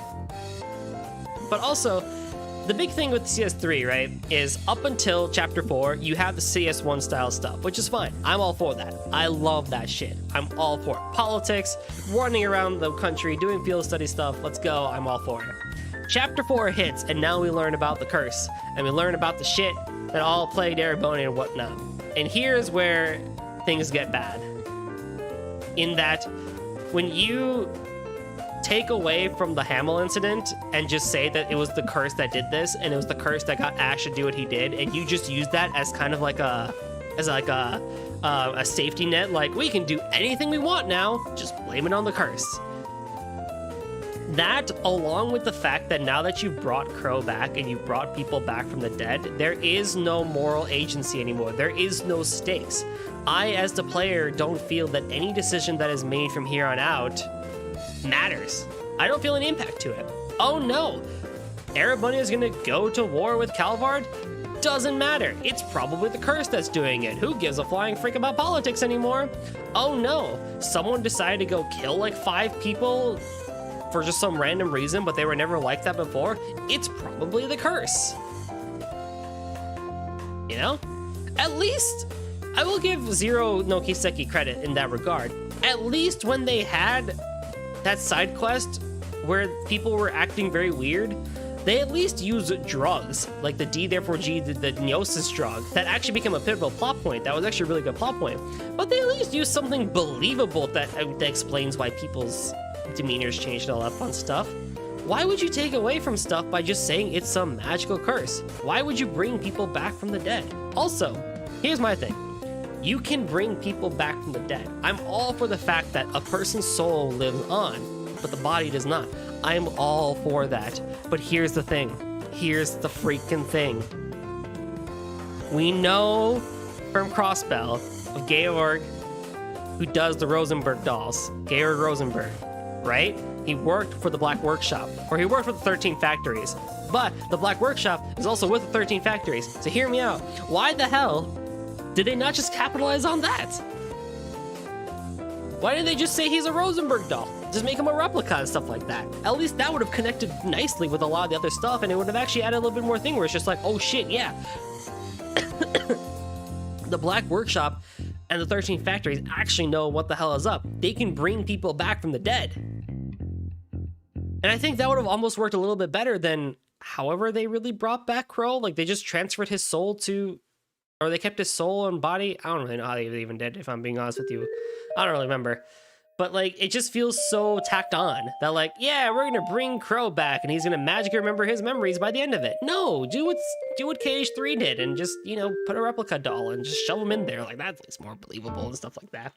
But now it's just kind of like, okay, well, whatever matters in this game is superficial. So it's like, bigger plot is just like, okay, it's all magic and whatnot. And again, I don't hate the magic stuff. I enjoyed the stuff with the curse in terms of its presentation. I enjoyed the stuff with the curse with the bringing back of Zora Arguga, the big old dragon. I enjoyed the curse when we beat the final boss of CS3. That shit's all cool. The miasma being spread around, the darkness and all that fun stuff, and the idea that, hey, you know, this curse actually does things to people is actually pretty cool. But you should never do that with events that you have already shown in-game. That is where they went wrong. Changing the Hamel incident like that, changing Ash like that, you know, then just putting everything to that curse of Erebonia and trying to remove it is not the way to go with it. Keep it as something that exists, utilize it with the Black Workshop, but it's impossible what I'm saying, but I feel like they could have done it because they had foundations for all of this set up. You could have it so the Black Workshops had this. They did it fine in Crossbell with the Gnosis drug and stuff like that, and the Pleroma grass and everything. Do that stuff. You know? Do stuff with the Great Power, do stuff with the Collapse and whatnot. But don't just hide everything to a curse. That's just a cop-out and whatnot. So that's where I really think CS3's plot really falls apart, is at the end, which is kind of opposite of some of the other games that we've seen. But other than that, you know, I feel good with this game. I feel I do feel like I enjoyed my time with this game. You know, I wouldn't have put in, you know, it's not that I wouldn't have, but I mean, we put in 110 hours into this game. Which again, I didn't realize. I still feel like we only spent like 60, 70 hours in this game, but here we are at 110. Super long game, super long talking. So, yeah. I think that's enough rambling about CS3. I could go on and on and on, but now we're just going to be repeating points and over like that again. In short, what do I think as Golden Drummer 730? Great game, great sequel to CS1, CS2. I'm thoroughly enjoying it so far. I don't hate it. I don't think the series has fallen apart yet. Yeah, the curse shit is bad, blah, blah, blah. Reen is being 50-50. Okay, I mean, we're going to see what happens in CS4. New Class 7 not getting the credit that they deserve and the limelight they deserve, even though they're actually really good characters. You know. Oi.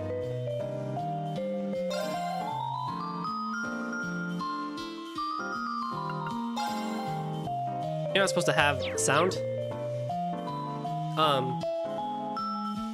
The cliffhanger? I actually like the cliffhanger. I think it's still just a really, I can't believe they fucking did that. Like, I'm just more like, holy shit, they did that? Yeah, I mean, I think part of it, I mean, I definitely have to say, it's a bit silly that the leader of Zephyr, Leanne Sandlot, and them all have freaking Divine Knights, but it's magic shit. I'll take it. I'm okay with it. I think it's cool in the moment. In the long run, it's probably something that I'm gonna forget about or just kind of be like, it's like a trigger show. It's cool in the moment, but afterwards, they purposely did that just for the what factor, and I'm okay with it. I think it's totally fine. They did that in CS1 just fine. They did it in CS1 just fine, I would say. So, I will take the cliffhanger. I'm not, whatever about it.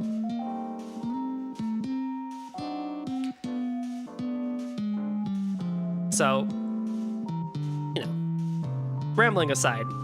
Yeah, the ending was pretty interesting. The final boss was actually really easy, though. I'm surprised how easy everything was. Kind of disappointed with that, but whatever. I'm excited for CS4. I will say that. I'm still thoroughly invested. I'm excited with the series. I'm excited to see where CS4 goes. Now, here is the big part. Also, hey, Blubba, how's it going? Unfortunate timing. You're unfortunately coming in at the end of the stream after my review. But, okay. So, here's the thing. I will not... Well, basically, so there is a chance I may not actually be here to stream the last 2 weeks of December. So there are two plans on the spot right now. Plan A is that I do come back for the holidays. I stay here where I am in my new place for the holidays, and I stream. If that happens, we will start CS4. Plan B is that I stay at my parents' place for the holidays, in which case I will not have the ability to stream. If plan B happens, then up until the point where I can stream, which is December 14th. So there would be 1, 2, 3, 4, 5, 6 streams until then. I will play something else. I don't know what that is yet, but I'll play something else in the meantime, just to kind of like tie off the things. Might be Ape Escape 2. It might be A Hat in Time. I don't really know yet. But, or it might be both of them. I don't know. I might just start Ape Escape 2 and we'll see where we go with it. But that's plan B. I don't know yet. I'm finding out this week. So Monday, check out Twitter and you'll check out my Twitter during the day. Twitter.com/GoldenDrummer73, now 73073. Check it out. I'll make a post sometime in the afternoon, Eastern Standard Time, about what the plan is, whether or not we're starting CS4 or we're starting Ape Escape 2. But with that, I think we have run our course with everything that we need to talk about. And so with that, ends officially this journey of Cold Steel 3. Thank you all so much for joining me on this journey of Cold Steel 3. I had a lot of fun with it, and I hope you guys all had a lot of fun with it either. Stay tuned for the plan, whether or not we jump right into CS4 or not. Until then, as I said the same thing last time, I'll say it again here. If you like what I see, please share it with your friends and people who you think might enjoy this sort of stuff. We're like 7 follows away from 150 followers on Twitch. For the time being, I will still be doing both streaming on Twitch and YouTube. I have not decided on whether or not I want to pick one provider than the other for right now. So we will still do dual streaming with Restream. So that'll be there. But please, share the content around, share the love, share the channel, share the archives, all the support. While this is a hobby, I do appreciate all the support. I read and I read everything you guys say. I read all the comments that people post. So I definitely try to make myself better. And on the topic of that, on my channel, on Twitch, and on the About page on YouTube, there is a feedback form. So if there's something that I'm doing well that you want me to continue doing, please let me know. If there's some things that I can improve on as a streamer, or just stuff for the archives as well, please let me know. And I can maybe look into that as well. Your feedback is greatly appreciated. And as always, thank you all so much for joining me, and I will catch you all next time. Bye.